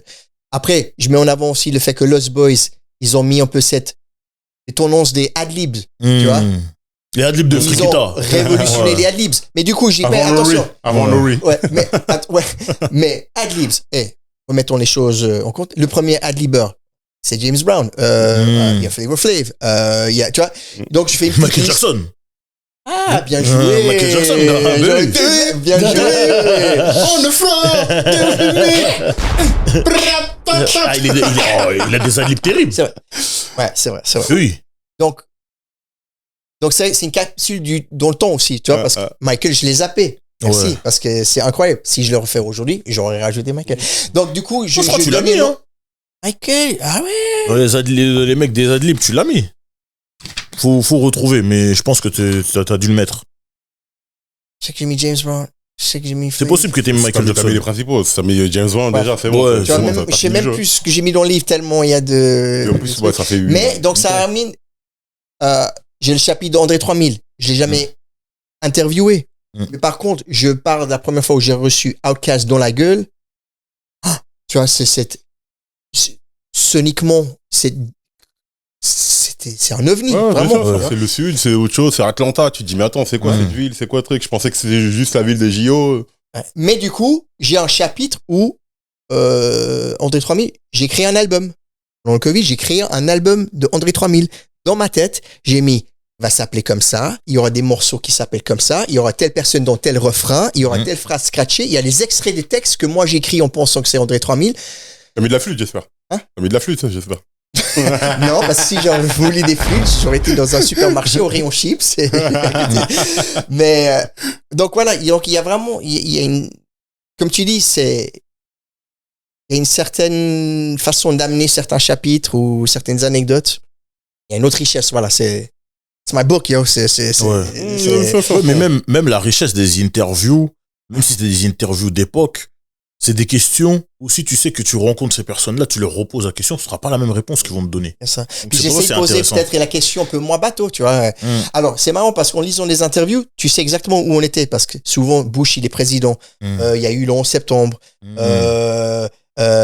Tu peux capter aussi au niveau matériel, soniquement, Swiss Beats, c'est le début, tu vois. On sample plus, on compose soi-même sur le Tritorn. Rock Wilder, etc. Ouais, donc il y a une évolution musicale aussi. Le matériel à la radio, avant tout était sur bande, on n'enregistrait rien s'archivait. Au fur et à mesure, ça commence à... Parce que la cover, elle évoque ça. La cover, elle évoque ça. On voit des DAT, on voit un Blackberry, on voit un mini-disque. Qui sait ce que c'est un mini-disque? Qui sait ce que c'est un DAT que nous, les concerts de rap, faisaient des instrus sur DAT, puis après, le DJ, il mettait des codes par-dessus. Enfin, tu vois, c'est comme ça qu'on faisait des lives. C'était un délire. Les micros, le casque. Non, mais ouais, le contexte est bien planté. Par exemple, quand tu fais une interview avec Nas, je parle de la prod de Made You Look. Donc on sait que c'est pendant la promo peut-être de Godson. Tout ça. J'ai envie de lui demander, Nas, s'il te plaît, entre toi et moi, est-ce que t'es d'accord que c'est grâce à Jay-Z qui te rentre dedans que toi, ça t'a quand même obligé à step up? Ah mais là, si je lui demande ça, c'est des problèmes. Il le dit tout le temps. Lui, il le dit tout le temps. Non, moi, c'est ça. Tout le temps. Mais qui ose lui demander ça? Personne. Moi, je lui dis, je prends mon courage de demain et je dis, Nas, et puis tu sais quoi? Il me dit, ah ouais, complètement. Et je suis là, ah ouais, t'es soulagé. Je suis soulagé, mais en même temps, il y a quelque chose parce que... Il sait que personne ne lui pose la question. Et puis, donc toi, t'as osé. Ouais, exact. Ouais. Et pendant cette interview-là, je lui dis tout ce qui se passe en voix off dans ma tête. Parce qu'à un moment donné, je lance un truc, mais il me répond pas. Je dis, tu veux pas me donner l'info? Ok, d'accord. Bon, j'ai deuxième tentative. Et donc, entre guillemets, tu vois ce qui se passe, comment l'interview dans ma tête. Comment se déroule, le déroulement du truc. Là, c'était la bonne époque. Ouais. Sony Music me paye les trajets TGV, me paye l'hôtel, et il fait un back-to-back à quelle salle c'était? Zénith. C'est marqué, je sais plus. Nas. Blanc. Mais... Non. C'était où? Je vois pas faire autre chose que Zénith. Il n'a pas fait Élysée Montmartre, un truc comme ça. Ah, c'est ça. Si, il a fait Élysée Montmartre. Okay. Avec Billy Man, tout ça là. Billy Man, je le rencontre dans Gold Chains et tout. Je commence à lui parler. Je dis, mec, la dernière fois que t'étais à Genève, j'ai loupé ton concert, j'étais en train de vomir dans les chiottes. Mec, ça me fait tellement plaisir. Quelle surprise mortelle. Il est dans la rue, personne ne calcule. Billy Man. Exactement.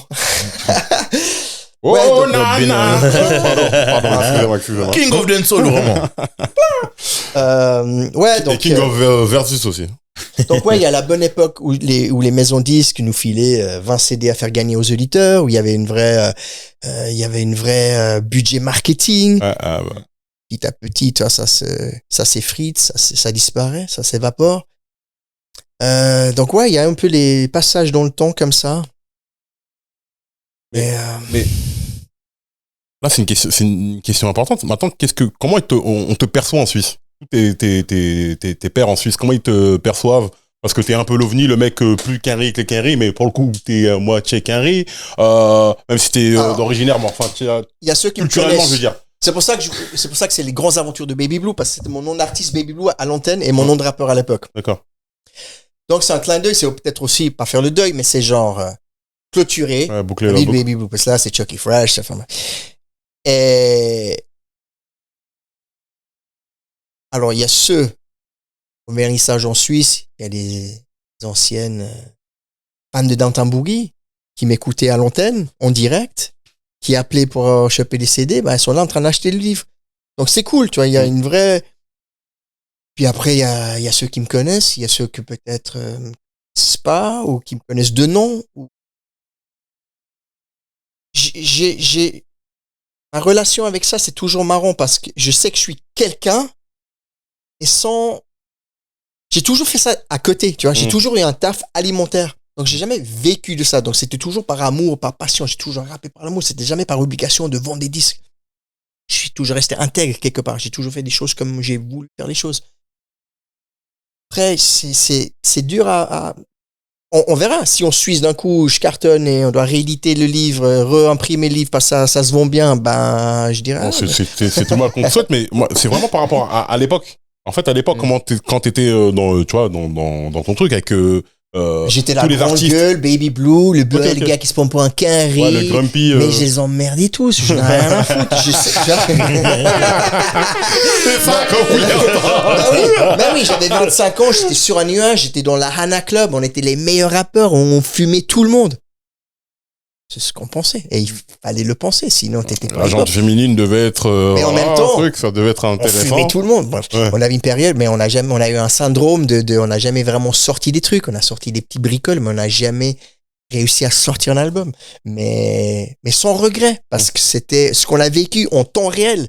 C'était tellement magique. Personne peut me l'enlever, ça. Personne peut m'enlever le fait que je suis tombé d'une scène pendant un concert à la Coupole de Bienne, ou qu'on a fait l'avant-première d'Arsenic. C'est moment dans les sessions studio où mais pour le coup c'était parce que ici aussi il y a un peu de ça de les mecs qui font trop les quinrés trucs, nous-mêmes on nous le reproche parfois c'est trop les quinrés ou je sais pas quoi truc, mais pour le coup comment on peut te dire ça toi alors que t'as été mais tu vois, la Suisse c'était toujours plus inspiré par les États-Unis, bien sûr, même musicalement hein. En Suisse il y a toujours eu les beatmakers, par exemple. Comme il y a de l'argent, tout le monde est bien équipé. Tout le monde a un studio ou un home studio et tout le monde écoutait du bon rap. Donc, tout le monde savait produire. Mais au niveau production, en Suisse, c'était toujours... Je sais plus qui m'avait dit ça. Non, mais, il y avait déjà des SP 1200 à l'époque et tout. Tout le monde faisait du rap carré. En rap, c'était peut-être un cran dessous ou peut-être... En France, il y avait... Tous les rappeurs, ils avaient c'était dans l'urgence. Tu vois, il n'y avait pas un plan B. Il faut qu'on rappe, il faut qu'on assure. Il n'y a rien d'autre chez nous. Nous, c'était, j'aime mon taf, mais j'aime le rap. Je rappe en dehors de mon taf. Tu vois, c'était. Donc, il y avait une certaine. C'est noble, ça aussi. On fait du rap pour l'amour du rap. Tu vois. Et les Français, ils avaient plus faim. Et les Suisses, on était toujours très carré. Pour tout. En France, même code vestimentaire, c'était très carré. Alors, tu voyais, et ils écoutaient que de la East Coast. East Coast, Timberlands, toi. Et les autres, West Coast. Et en France, vous avez votre style. Tu vois, c'était très... on a développé notre propre identité vestimentaire, toujours, machin, hein, etc. Parce qu'il y avait certains aussi, ils allaient en France. Et revenir avec les sapes et puis ceux qui se prenaient pour les Français, tu vois. D'accord. Et ceux qui parlaient marseillais et ceux qui se prenaient pour les Parisiens, il y avait ça aussi. D'accord. C'est marrant, quoi. Ouais. Mais et puis tu vois, Genève, il y a la frontière. Il y a la frontière. Ouais. Donc et puis en Suisse romande, et ouais, c'était toujours très très riche. Hein. Et ça, Paul de Bienne. De toute façon, encore aujourd'hui, il y a notre frérot Mam qui est déjà venu ici. Mam. Yes. À lui, c'est carré. Starter pack. Enfin, Mam, Starter pack. tu vois ce que je veux dire? Oui, Mam, bien c'est le Et tu plus vois, carré que des carrés. C'est voilà. c'est Mais- un truc de fou. Je sais, avec lui, quand on parle, non, facts, tu vois, il va placer. Je sais que l'argot du moment, le petit truc, tu vois, Vous êtes connectés, bien sûr. il y en a certains, on sait, et les autres, ils peuvent. Je pense qu'il y a sûrement des gens qui vont dire, ah, Mam, américain, j'en sais rien, mais. Par Mais- son style mais de mec, rap, il allait pas il est être. ça depuis toujours. Nous, à l'époque, on allait plusieurs fois dans l'année à New York. Genre, c'est comme ça. On ramenait des trucs, on les revendait, ça nous payait le billet. Et on allait tout le temps à New York. J'avais souvent en Cali aussi, mais on allait tout le temps aux States. C'était... Même pas de question à se poser, c'est que c'est. Et depuis beau, toujours, genre depuis début des années 90, genre toujours. Et je fais une soirée au tunnel, à The Tunnel. quoi. Oh là là Mec. là là là là là là là. Mais tu dis ça comme ça, Mec. comme si c'était Légendaire. truc de- Mais mec, Légendaire. mais il y a des passages, pip, pip, pip, pip, pip, comme à l'aéroport. On se fait Ah, fouiller, des il faut portiques, enlever, ouais. voir si t'as quelque chose sur toi, on enlève la casquette, mon pote qui veut pas enlever sa casquette, il se fait embrouiller, puis là tu te faisais dépouiller, hein, suivant comment parlait les videurs, hein. Tu devais enlever tes Ah, baskets, T'étais pas avec Mike Tyson. Pour ça. et soirée au tunnel, at the tunnel, 95, 95, mec, Shook Ones, Can't You See, toutes les meufs cheveux courts, vestes doudounes brillantes comme ça fume des blunts un peu en cachette, Mais c'était comment? big cap on the ones and twos. Mais c'était aussi dangereux qu'on le dit. Parce que. Ah, mais attends. Et tellement. D'ailleurs, il y a un documentaire qui va sortir. Je crois que c'est Onyx qui va produire qui va réaliser le truc. Il y a déjà un documentaire qui existe sur YouTube. Il est un peu moyen, Ouais, je mais l'ai là, vu. il y a un vrai truc qui va sortir. Non, c'était vraiment ça. Et après moi, Tibaptou, je dois rentrer. Mon pote, il est à Manhattan. Moi, je suis à Brooklyn. Je dois prendre le taxi. Le taxi s'arrête. Il voit un blanc. Il dit, OK, je le prends. Where you going? Going to Brooklyn. I don't go to Brooklyn. Comme dans les interludes, dans les albums. I don't go to Brooklyn. Get out. What? Dude, check me out. Get out. Deuxième taxi, la même chose. Je fais, bon, je vais quand même rentrer chez moi. Comment je vais faire? Troisième taxi. Prends. Where you going? Yeah, just go straight. Where you going? Just go straight. Et plus il est avancé, plus on se rapproche du pont. Puis il me fait, ouais, mais là, on est sur... Ouais, traverse le pont, c'est juste après le pont. Continue. Ouais, en fait, non, c'est encore un peu plus loin. Puis il fait, yo, you're taking me to Brooklyn. Ah Et tu ouais. dis, ouais, come on, dude, don't worry. Et en fait, ça allait pas à Brooklyn en 95. Hein, ça... Ah ouais.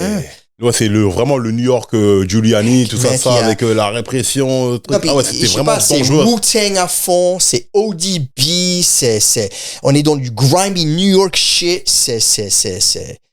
dans chaque magasin où tu rentres, t'as Hot 97, tu ressors dans le magasin, t'as le même morceau qui continue dans la voiture qui vient de passer, tout est synchronisé, mec, c'est... Ah ouais, les taxis voulaient même pas t'envoyer. Non, mais vraiment. Même Queen soirée. Ah. Queen, c'est la même chose. Non, mais ah ouais, ok. Donc Non, c'est dangereux à ce point-là. Ah ouais, mais non, Oh, mais c'est c'est. ça. Après, moi, j'ai eu plus peur à me balader au Hall ces années-là que fin fond de Brooklyn avec mon sac de sport à 2h du matin quand je me suis fait virer par la meuf chez qui je suis resté que ouais, c'est Ouais. en Ah fait, non, mais il y a eu des années où c'était chaud, ouais. Il y a des années, c'était compliqué partout, en fait. ouais. Même à Châtelet, truc. ouais. Non, je te laisse C'était quelque pas chose. ce que Ah ouais, c'est mais aujourd'hui, là. je C'était me un coup de souviens. gorge pour de vrai. Je peux te dire, je me sentais plus agressé qu'à New York à ces années-là. Il n'y a même pas photo. J'ai jamais eu l'embrouille. Parce que c'est ça que j'ai appris en Cali aussi, c'est body language, lire comment tu anticipes. Read the room. Read the room, read the Tu dois streets. lire la pièce. Read Tu dois lire. Tu vois un mec, ouais, tu dois lire. Tu dois lire. Le Ouais. body language parle plus fort que les Oui, que les tu mots, dois tu vois. lire. C'est important. Tu dois lire, scanner. Et tu dois esquiver, éviter. Et puis, Ouais, les codes, après, t'as des codes, donc voilà, tu sais très bien Ouais. comment se comporter aussi pour pas que Mais- ce genre de choses arrive. mais je me souviens, on allait dans les magasins, il fallait, en sortant du magasin, tu changeais de sac, tu mettais le sac dans un autre sac parce que tu pouvais pas montrer que tu as un sac Foot Locker. Parce que les vendeurs allaient choper, enfin, tu te faisais peut-être dépouiller 2 blocs plus loin. Donc, il y avait, tu vois, il fallait avoir un autre sac de sport ou tu dois tout de suite rentrer dans le taxi ou. Ouais, il y avait des. Ah ouais. Parce que nous, on remplissait des sacs comme ça, des duffel bags comme ça. On remplissait. Nous, en Suisse, tu m'avais demandé quoi déjà? Ouais, tu m'as demandé une veste Nautica. Ouais, ok. Tommy Hilfiger? Non. Nautica. C'était quoi? Il y avait Eliansen. Ouais, il y avait. Ouais, mais ça, c'est. Du Tommy Hilfiger, Ralph Lauren. Il y avait Ralph Lauren, il y avait Nautica et l'autre. Maurice Malone. Columbia. No Face. En fait, ça North Face, évidemment. Mais avec Nautica, qui était. Ouais, il faut ramener des vestes. Non, mais ça devait être dingue. Mais tu vois, on me pose cette question-là parce qu'il y a plein d'anecdotes enfin, pour le coup, pas assez. Des mecs on sait que Bustaflex, il a été au tunnel, il avait rencontré Busta Rhymes, etc. On sait que Booba, il a été aussi à New York dans ces années-là, etc. Ils étaient là en train de fumer les blunts. À côté de lui, il y avait Biggie. Et c'était normal. Non, mais c'était normal. Il y a même pas. Et il y a un truc toujours mortel. À New York, les mecs, ils faisaient toujours 3-4 fois le tour du bloc. Avec du son. Pour montrer. On est là. On arrive. Et des fois, c'est des nouveaux coups. Tu sais pas qui c'est. Puis ils sont tous en synchro. Ils ont tous le même t-shirt. La même casquette. Qui ça? This promotion run right here. C'est ça, nous. Street Team. Ouais. Et puis, c'est une nouvelle clique. Mec, Mobb Deep. Pour de vrai, il le dit dans son livre Prodigy, mais quand il rentrait dans le tunnel, il y a un sac avec des flingues, il passait là, leader allait mettre dans les chiottes, eux ils rentrent, et une fois dedans, ça se répartit. Ouais. Tout le monde était armé. Mafia shit. C'est ça qui disait que c'était l'équilibre des forces qui faisait que des fois ça partait pas en vrille parce que tu es armé, t'es armé, nous sommes tous armés. Si on tire, tout le monde meurt. Voilà. Et puis, c'est avec Good Night. Il y a un bon DJ au platine, il y a du son. Les meufs. Ah ouais. Noriega, quand il débarquait. Militainment. Il débarquait avec des bus. Il débarquait avec des bus. Ah, mais le Queensbridge, ils Murder Unit. à 50 ou à 100. Ouais, des bus, ils venaient. T'es mal, blave. MU, Murder Unit. Mais oui. Mais je te dis. Tout est dit. Tu sais que là, c'est des meurtriers qui sont là. Tugged Out Entertainment. Non, c'est un truc de fou. Mais tu vois, je trouve que des mecs qui l'ont vécu, ça n'en parle pas assez. C'est que Akash, ils allaient en... c'est ce qu'il dit dans la préface. Enfin, il y a quelqu'un un des nôtres qui se raconte et qui raconte ces histoires-là, tu vois. En plus, pour le coup, toi, t'as une palette plus large parce que t'as discuté avec tous ces artistes-là. Les Français, t'as le recul, t'as vécu là-bas, t'as vécu ici. Donc, t'as le meilleur des deux mondes, un petit peu. Et puis, faire ce livre, ça m'a permis aussi vraiment de dire, pour ceux qui ont oublié ou ceux qui l'ignorent ou ceux qui savent pas tout. Parce que c'est vrai, des fois, ils savent pas que j'ai fait telle et telle chose. Voilà, là, au moins, c'est marqué noir sur blanc. Un jour, ma fille pourra le lire. C'est ça qui est beau. C'est ça qui est beau. C'est ça qui est beau. C'est ça qui est beau. Et ça reste, comme tu dis, c'est peut-être un jour dans une bibliothèque et dans une... Et le mec, il pourra dire que mais le Baby Blue, c'est écrit comme... c'est la même police que Slick Rick. Ça, c'est petit clin d'œil pour les vrais. Le Blue Garno, mais tu es un gars prévoyant. Mais comment ça c'est sérieux. Tu as toujours un vinyle à côté. Il y a de la réalisation, c'est sérieux. Et puis c'est un classique, donc c'est important. Exactement. Très important. Voilà. Slick Rick, dont le dernier album est sorti chez Massapil. Massapil, le label de... J'ai bien aimé ce que Slick Rick a fait. Alors, les morceaux en soi, voilà, c'est bien, mais ça casse. C'est pas non plus révolutionnaire. Par contre, ce qui est incroyable, c'est qu'il a clippé tous ses morceaux. Je sais pas si vous avez vu. Et vous pouvez regarder son album. Parce que tous les morceaux se suivent. Oui, il a fait comme un film, en fait. Comme un film. Comme un film. Ouais. Comme Street is Watching Back in the Days. Et ça, là, tu dis, non, mais ils ont travaillé, ils ont fait des choses vraiment. Massapil, putain, cette année, c'est... Oui. On n'a pas encore reçu le Nazil Primo dans la gueule. Ça arrive, là. Il va arriver, hein. Là, il y a De La Soul qui arrive, incessamment sous peu. Ouais. Et après, normalement, avant la fin de l'année, Nazil Primo. 2025, c'est une belle année quand même, hein. Non, c'est bien. Franchement, c'est bien, il y a de belles choses. C'est vraiment de belles choses. Ouais. Mais t'as interviewé beaucoup de rappeurs, mais t'as aussi interviewé des beatmakers. Ouais. Et c'est intéressant. Je vois l'interview, par exemple, que t'as fait avec Alchemist. Ouais. Où tu lui poses des questions par rapport à des projets, des morceaux qu'il aurait voulu produire. Ses morceaux, ses prods préférés, tout ça. Ouais. Mais je pense que même ça, tu lui poses la question aujourd'hui, est-ce que ce serait les mêmes réponses? Je pense pas. Hein. Non, exactement. C'est une capsule en temps parce que peut-être lui, il va penser, il va citer 5 autres albums, 5 autres prods. Just Blaze aussi, il dit. C'est ça, j'allais venir à Just Blaze. Tel vol était censé être pour tel gars. Flipside, c'était pour Beyoncé et Jay-Z. Et à la base, c'était pas pour Freeway. Hein? C'est lui qui le dit. C'est même comment le truc. En fait, Jay-Z, il le dit chez toi là. Jay-Z, il réservait tout. Et après, ça se dispatchait un peu comme ça. Puis à un moment donné. Non, lui, il réserve. Et quand ça dure trop chez lui, allez, il commence à balancer aux autres. Donc non, c'est fort. C'est très très fort. Et des mecs comme Just Blaze qui s'ouvrent autant, en donnant des petits secrets comme ça qu'après, ils dévoileront plus tard dans les interviews complexes, ce genre de choses-là, qui te les donnent à toi et que toi tu les mettes dans le livre, c'est fort quand même. Et ça se passe à 2-3 heures du matin, après le concert, on a tous la voix cassée, on est tous complètement défoncés. Et ouais, je le sers dans un petit coin dans les loges, on dit allez, on y va. Et souvent, ça se passait très très bien. Mais souvent, c'est quoi? C'est des concerts que toi t'organises ou c'est les gens, pour les concerts, comme ils savent que t'as un pédigré, t'as déjà interviewé beaucoup de monde? Parce que là, regarde, on a dit Just Blaze, il y a aussi Kanye West. T'as Kanye West, tu l'interviews en mode rap, mais aussi en mode beatmaker aussi, en mode production. C'est que Kanye West, c'est pas moi qui l'interview, parce que je fais appeler par mon coach de baseball pour un tournoi de baseball à Lyon. Il me dit, c'est hyper important. Viens. Puis je fais quoi? Ok, d'accord. Et je dis, ok, je prépare l'interview à mon pote. Tu fais la feuille de route. Tu poses ces questions-là dans cet ordre-là. Tiens les réponses. Bonne chance. Sauf que mon pote, c'est un sneakerhead pour de vrai. Et il voit que pendant tout l'interview, Kanye, il est en train de dessiner des sneakers. Et mon pote, à un moment donné, il fait, ah, c'est la longueur de la J3. Ah ouais. Ah, là, c'est le talon de ça. Et puis il fait, ah, c'est genre, ah, tu connais? T'en penses quoi de ça? Il commence à lui montrer. Il commence à rebondir. Et c'est la Yeezy de Nike. Alors, déjà, tout ce que Kanye disait dans l'interview, tout s'est réalisé. Les titres de ses 3-4 albums, tout vrai. Ouais. Qu'il allait faire ses fringues, tout est vrai. Tout, ses sneakers, tout ce qu'il a dit était vrai. Contrairement à des mecs qui balancent des mythos.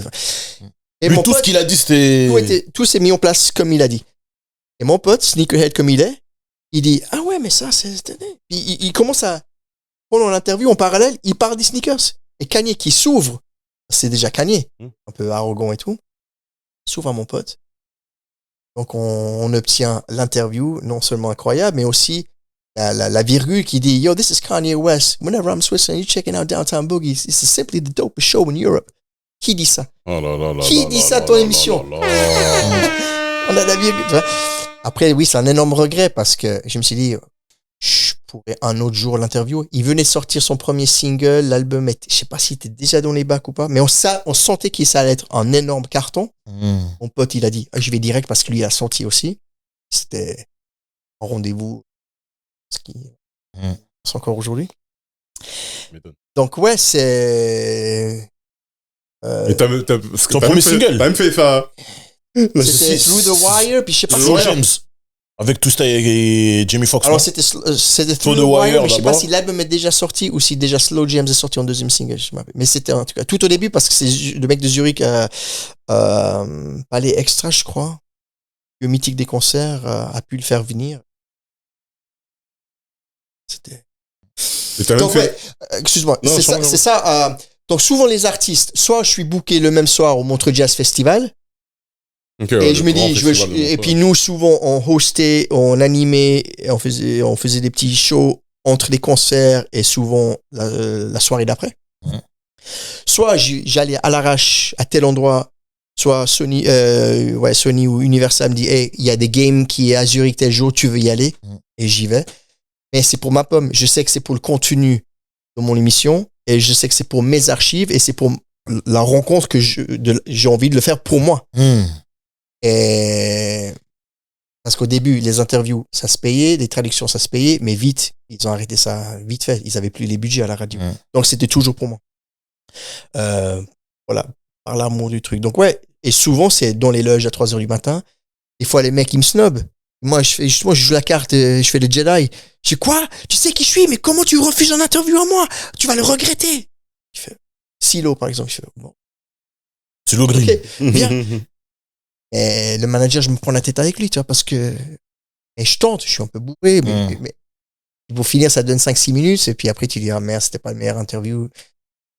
Mais au moins, t'as tenté. Mais au moins, t'es allé jusqu'au bout de la démarche. J'ai un truc à raconter. Voilà, t'es allé jusqu'au bout de la démarche. Des fois, faut juste courir. Mais ouais, non, souvent c'est, et voilà, souvent c'est, tu connais un videur. Et je dis ça, l'importance des connexions, de toujours, d'être cool avec des mecs. Tu sais jamais. Un jour l'ascenseur il monte, mais un jour il va descendre et puis vous allez vous recroiser. Un promoteur, un videur, un DJ, un mec qui t'ouvre une porte. Fait, attends, 5 minutes, je veux toucher un mot. C'est parce que t'as des bonnes connexions avec des mecs. Et tu leur rends service pour la radio ou tu fais la promotion pour leur concert. Et que c'est comme ça que ça se fait. Ça se faisait. Non, mais ce qui est marrant, c'est que là, je vais faire le relou. Là. T'as fait Kanye, mais t'as fait son ex-belle-sœur. T'as fait Khloé Kardashian aussi. Pendant les finales NBA. Alors, parce que là, j'ai vu la photo avec Stephen A. Smith, etc. Ouais. Alors, ça, c'est marrant parce que on est dans les places de journalistes internationaux, comme ça. Et c'est assez haut. Et avec mon pote, Olivier, big up, lui, il capte des places, il dit, ah, mais regarde là, tout près, il y a des places libres. Ah ouais. C'est le deuxième carton, ils sont pas encore arrivés, ces places sont libres. Viens, on y va. Alors, on descend. Et on se met derrière le panier, on n'est pas, il y a un secteur un peu VIP, amis proches, et nous, on est juste derrière. Et je les vois de dos, je vois ils ont des Yeezy aux pieds, veste camouflage, c'est stylé et tout. Mais je sais pas qui est qui. Je fais pas le lien encore. Là, je spoil un peu trop, mais il est drôle. Et à un moment donné, je crois que c'est la mi-temps, il y a Ludacris qui fait le halftime show. Moi, je veux me rapprocher pour le voir. Et en même temps, il y a cette meuf qui se lève, qui vient dans mon sens. Et moi, je lui dis juste, non, please, me demande pas de prendre une photo avec toi, parce que là, je suis vraiment pas en mode promo, j'ai vraiment pas envie de faire ça. Écoute. Mais je sais pas qui c'est. Ouais. Elle se marre en pensant que je sais qui c'est. Ce genre de dragueur là. Oui, on a vu Elle se marre, elle reste devant moi. Et la conversation, du coup, elle n'est pas finie. Je dis, ouais, ça va, all good, yeah, you having a good time, yeah, enjoy the game, blah, blah, blah. All right, cool. Et là, tu sais, elle est bluffée parce que c'est pas moi, je lui demande pas de prendre une photo, mais je sais pas encore qui c'est. À ce moment-là, je sais toujours pas qui c'est. Et à un moment donné, elle se retourne, elle se met elle sort des sièges, là. Fais attention à ta phrase. Hein. Non, et j'entends tout le monde faire Chloé, oh my God, I love you. Et ça fait, et là, je fais, oh shit, mais elle est avec Thompson, c'est son gars. Ah, mais bien, oh shit. Et puis, dans ma tête, je me dis, encore une histoire à raconter. Tu vois? Donc, c'est un petit paragraphe juste pour. Non, mais c'est trop marrant. Elle est drôle. Ouais. C'est Chloé avant l'opération ou après l'opération? Oh, c'est bon. Bah, écoute, c'était en 2018. Non, c'était Cavaliers. Donc, 2018. 18, c'est quand Golden State, il tape Cleveland. Ouais, dis-le. En combien? 4 matchs? Sweep? Ouais. Ah, c'est le sweep? C'est pas un gentleman sweep? C'est pas 4-1? Ils font 4? Ils font pas 4-1? 4. C'est terminé. Ouais. Ah, c'est l'année où Kyrie est blessé. Et Kevin Love. C'est l'année où... Non, c'est en 2016. Hein. Non, c'est en 2015. Et Kyrie, après, il vient l'année d'après avec LeBron, etc. Shoot, ouais. Non, mais waouh. Parce que là, pour le coup, il y a le côté basket aussi, parce que t'as une émission avec Tabo Sefar Loucha qui a joué à... Imagine mon pote qui me dit... Il me dit... moi, je sais que c'est le spécialiste basket en Suisse. Puis les années. Et il va chaque année. Un jour, il faut que... Et les Warriors qui vont en finale, je sais plus comment, ils me proposent. Et j'ai dit oui. Mais je suis pas au courant des conditions. Oui. J'y vais. Puis normalement, les journalistes sont censés être neutres. Sauf moi, j'ai ma casquette Supreme jaune, couleur des Warriors. J'ai mes chaussettes Biggie Smalls. J'ai mon cargo short camouflage. Et les gens, ils me regardent, tu sais, ils sont tous en costard ou. Puis moi, j'arrive et je dis, je suis de la Suisse, j'ai grandi en Californie, j'ai grandi dans la Bay Area. C'est mortel. Donc, je me maque, pas que je me maque, mais je mets tous les reporters, tous les journalistes pour pas, parce qu'il y a un truc, chacun son plug, chacun son athlète qui va lui donner des inside info non officielles. Et il sait qui est blessé, il sait ce qui se passe, mais il va pas forcément le dire. Attention les paris. Mais, ouais. Mais moi, je tendais l'oreille. Mais pour pas que eux ils se sentent menacés, je dis, bonjour, je suis de la Suisse, j'écoute ton podcast. Je chope beaucoup de mes infos de toi. Merci. Je viens de la Suisse. Donc, du coup, je suis pas une menace. Je suis pas une menace. Mais du coup, je tends l'oreille, je suis dans les vestiaires, j'entends Steph parler de ci, de ça. J'entends Clay parler de ci, de ça. J'entends Boogie se plaindre des arbitres. J'entends Clay insulter Tory Lanez parce qu'à la mi-temps contre Toronto, quand KD est tombé et s'est blessé, lui, il s'est levé pour applaudir. Ouais. Je les entends dans les vestiaires dire « Mais fuck that, man, fuck! » Et après, devant les camarades, ils sont « Yeah, bon, c'est un match difficile. » Et à l'intérieur, ça c'est la rage. Donc moi, j'ai accès à courtside. Et maintenant, il est avec Mec de Styler, non? non, mais t'as vu, il s'est vengé comme ça. Et maintenant, il met plus de points. Il a fini sur le banc maintenant. Il a perdu son shoot. Ah, son shoot, il est ailleurs. Il bousille tout le monde. Il est ailleurs. Ouais, donc des moments incroyables. Bah, j'ai côtoyé tout le monde. Il shot.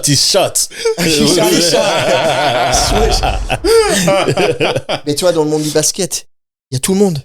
Tout le monde. Tu peux parler avec tout le monde. Il faut juste les aborder avec la caméra. Il y a les inside scoops de tout le monde. T'as réussi à le faire dans le rap. Basket, c'est quoi? Et surtout, Draymond, la deuxième fois qu'il me voit, toujours avec mes chaussettes hip-hop et ma casquette, il fait « Yo, what's up, Dre ?»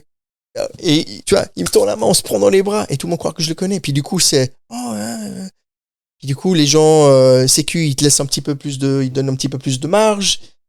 Tu peux... Ouais, ils s'imaginent que que t'es un insider. Et ça se passe, il y a un peu de bluff. Mais mec, je me retrouve à sortir avec Jesse Jackson. Ouais, il y a la photo. Ouais, bah j'étais obligé de la mettre.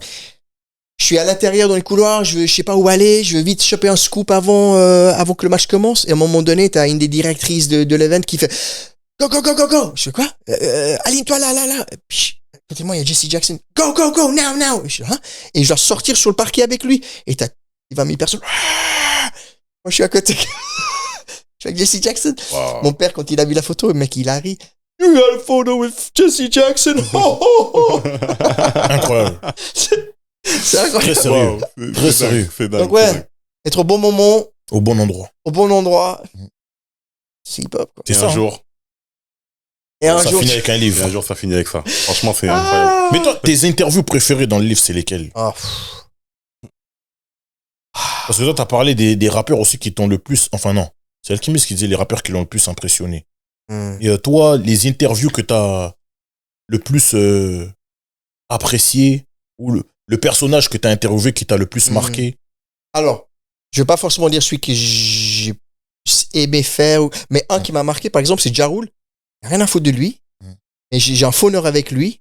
Et il est tellement cool qu'en fait, tu dis, lui et Irv Gotti, c'est normal qu'ils sont arrivés où ils sont arrivés. D'accord. Ils sont tellement enthousiastes et tellement bon vivants et tellement drôles, tu peux que les kiffer.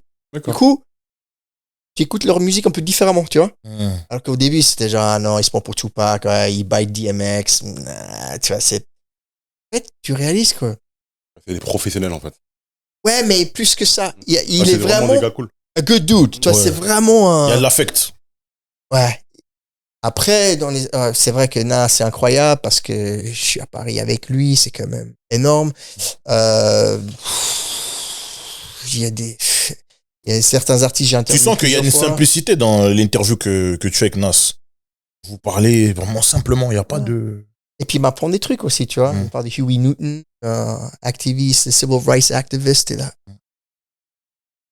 Donc non, c'est... Attends, fais voir la liste. Quelle interview est-ce que... C'est mon livre, hein, tu me le rends. T'as Redman aussi, moi j'ai bien aimé l'interview de Redman. Alors Redman, ma première rencontre avec lui, il a une phase dans le concert où il dit « Say fuck you, Redman !» « Fuck you, Redman !»« Say fuck you, Redman !»« Fuck you, Redman !» Et à un moment donné, j'en peux plus, mec. C'est la 8e fois qu'il me demande de dire « Fuck you, Redman !» Et à un moment donné, je suis là « Redman, you ain't shit !» Sauf au milieu de ma phrase, le DJ, il arrête sa routine, c'est a cappella.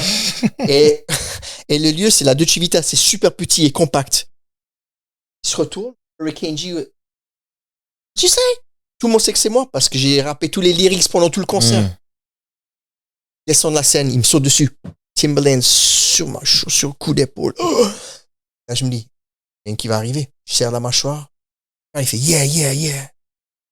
Je vais tout de suite dans l'oreille. Je dis, Redman, I'm so sorry, mec. Je suis désolé, mec. Je sais pas ce qui m'a pris. Je te jure, désolé. Il fait yeah. Moi, j'aime bien les rowdy motherfuckers dans mes shows. J'aime bien les mecs qui se lâchent et tout. Mais d'où je viens, il faut assumer derrière. You gotta back that shit up. What? Et moi, je fais, Redman, I'm so sorry. I'm so sorry. Je te jure. Je suis désolé. Il remonte sur scène. Il continue le morceau. Moi, je me retourne. Tout le monde s'est écarté. Puis un peu dans un clip. Ah ouais, comme dans un clip. Je fais, mais le bâtard. C'est Denzel Washington dans Trinity. Oh yeah? Oh, c'est comme ça. À la fin du concert. Pelican Bay. When I get finished. 6 ans. Oh, you bitches. You think you can do this to me? I'm King Kong. You motherfucker, we be playing basketball in Pelican Bay when I get finished with you. Shoe program, nigga. 23-hour lockdown. Et ben après le concert, énorme. Après le concert, je vais dans les backstage. Who is it? It's me. Je suis venu pour m'excuser. La porte fait, oh, it's you again? I'm so sorry. Redman, il est là. Il fait, non, t'as de la chance. Il est malade. Il est retourné à l'hôpital, à l'hôtel. Je vais juste m'excuser encore une fois. C'est parce que, yeah, ok, cool. Bon. Le lendemain, mes potes ils me disent, ouais, mais il t'aurait jamais frappé. Je dis, ouais, mais c'est quand même un petit. New Jersey, hein. Attention. Brick City. Le lendemain, il est à Paris. Il y a une embrouille. Quelqu'un lance une bouteille sur Hurricane G. Ouais. Il saute dans la foule. Ouais, si. Comme ça. Il se prend la tête avec les sécus. Je sais pas si c'est les requins vicieux ou les autres. C'est qui il y a les requins vicieux. Black Dragon. Je sais plus qui faisait la sécu, mais c'était ce genre de organisation. Buffalo et tout ça. Ouais, c'était les Buffalo. Ouais. Exactement. Bien joué. C'est les Buffalo. Et ben là, apparemment, ça, c'est parti en couille, tu vois. Et là, je me dis, j'ai eu Redman dans un bon jour. Le plus drôle, c'est que moi, je l'interviewe Redman 3-4 fois après ça. Et chaque fois, il me regarde comme ça. Et moi, je le regarde comme ça. J'ai jamais dit que c'était moi. J'ai jamais osé. Mais j'ai toujours fait l'interview comme s'il en était. Et il sait que je suis un fan. Je lui parle des trucs hyper pointus.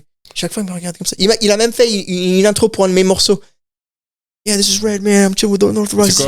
C'est ce qu'il a fait pour nous aussi. La prochaine fois qu'on le... Parce que c'est notre gars. Hein. C'est notre gars. Il a dit. On le dira. Mais tu sais que c'est... C'est un de mes plus grands wishes, c'est de pouvoir lui dire, Redman, c'est moi. Tu te rappelles? Je suis désolé. Il va rigoler. Et bien sûr qu'il va rigoler. Mais même il y a 10 ans, il y a 15 ans, il aurait rigolé déjà, tu vois. Mais là, c'est un truc de fou parce que dans l'interview, là, déjà, à l'époque, il disait que tu as posé la question, quel est ton morceau préféré de ton nouvel album? À l'époque, l'album qui sortait, c'était Red Gone Wild. Ouais. Et dans cet album-là, le morceau que lui, il kiffe, c'est la prod de Pete Rock. Le morceau s'appelle Gimme One. C'est exactement le même morceau dont je lui parlais quand on s'est vu.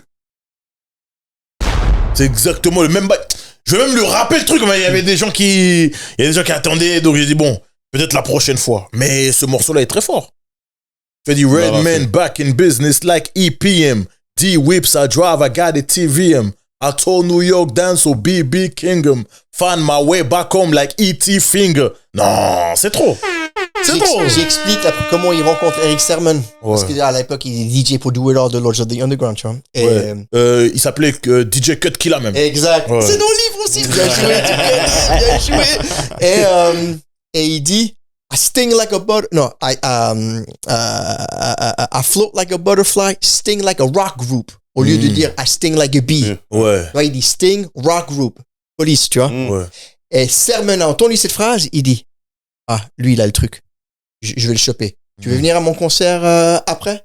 Et c'est comme ça qu'ils se sont linkés. Un mois plus tard, il est chez lui sur un canapé et il bosse sur des prods et ça devient... ouais. Des squads. Et tu vois, des fois, il suffit juste d'une phrase et que Sermon, il a capté que...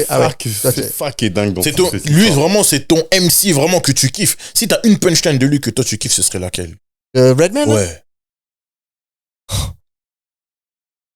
Putain. Là, je pense à avant la carrière de Redman, quand il est sur l'album de EPMD, dans le morceau... The Headbanger. What? The Headbanger, non, avant. Sur le troisième album de EPMD, où il dit « Don't arrest me, arrest my brain, it's insane. » Comment il s'appelle ce morceau? Bref, c'est le premier featuring de Redman. Et il dit « Don't arrest me, arrest my brain. » C'est genre n'arrête pas moi, enferme pas moi, enferme mon cerveau, car il est complètement débile. Et ça, c'est la première qui me vient comme ça. Après, le mec, il a des punchs. C'est quand il dit Don't Blow Your Mind, le premier album, peut-être quand il fait sa phase Now I'm a freak, il est coréen. So, il parle il fait une phase en coréen, peut-être. Ouais. Je sais pas, ça c'est... C'est borderline raciste, mais vas-y, ça m'a vieilli. Moi, j'ai une petite question, justement. C'est un tout gros. On va devoir conclure, malheureusement. Mais t'as jamais fait M? J'ai jamais fait quoi? Eminem, t'as jamais fait? Non, j'ai une Eminem story là-dedans. C'est... Alors déjà, quand je rencontre Proof, et c'est qu'en sortant les... Avant le concert? Après le concert. C'est avant le concert. Avec mon pote Jiggy Jones, il y a une petite sortie de secours où il y a leur camion, leur tourbus, et on revient dans la salle. Je crois qu'on est allé fumer, puis on revient dans la salle. Donc les gens, ils savent qu'il y a le tourbus là, et puis les artistes qui rentrent. Il y a une meuf, et elle va direct mettre sa main au sac. Oh! J'ai ma casquette comme ça, je suis foncé, et ça fait oh! Et je suis là. Et je dis juste, I'm not him. It's not me. I'm not him. Parce qu'à côté de moi, Jiggy Jones, on croirait que c'est, voilà, c'est mon bac. Gary et tout. Et that's my Eminem story. Ah ouais, donc toi, t'as Eminem story, c'est que t'as mis la main au paquet, quoi. Ah ouais! Mais tu sais que c'est une agression. C'est une agression. Bien sûr. On va dire ça, c'est les 90s. Les 90s, là, c'est quoi? Là, on est en 99, je sais plus. Je pense 80. Je me rappelle plus. Mais ouais, c'est... Lui, j'ai jamais rencontré. Ah, mais du coup, t'as eu Proof? J'ai eu Proof. Ouais. Une belle attaque. Il était étonné que je le reconnaisse. Il se retrouve à Zurich à faire un peu le MC après le concert, vite fait. Je vais vers lui et lui dire, hey, big up, je t'ai vu dans Unsigned Hype, là, dans le Source. Moi, je te suis, mortel. Moi, c'est Blue. Je vais vers DJ, il demande un son, il prend le mic et il commence à rapper. Il improvise. J'ai dit, celle-là, elle est pour moi. C'est juste pour me montrer même si on n'était que 3 dans la salle, il a dit, il y a quand même des gens ici qui... Ok, d'accord. La kick, comme ça. Et quand j'entends rapper, je dis... Ça l'a réveillé, tu vois. Il fait dire, donc, il y a des gens ici pour... réveiller le b-boy en lui. Même il a pas sorti de projet, je sais pas quoi, il est dans Inside Hype. Et le mec, il est reconnu à Zurich. Enfin, c'est dingue quand même. C'est dingue. Chuck. Baby Blue. Yeah. Chucky Fresh, franchement, encore merci pour cette interview, merci pour le bouquin. Wes. Franchement, les grandes aventures de Baby Blue. Merci à vous pour l'invitation. Aux éditions RL. Hein. Ouais. Mémoire d'un serial intervieweur rap et hip-hop. Franchement, les grandes aventures de Baby Blue. Disponible aux éditions RL et disponible en France, en Suisse, partout sur Internet. So cop that. Voilà. Et merci à vous pour tout ce que vous faites. On ressent la passion, on ressent l'amour du truc. C'est hip-hop à fond. Big up à vous, je vous respecte, je vous adore. Merci. Enfin, merci infiniment. La connexion s'est faite depuis le temps. Quand on s'écrit sur WhatsApp et qu'on échange des...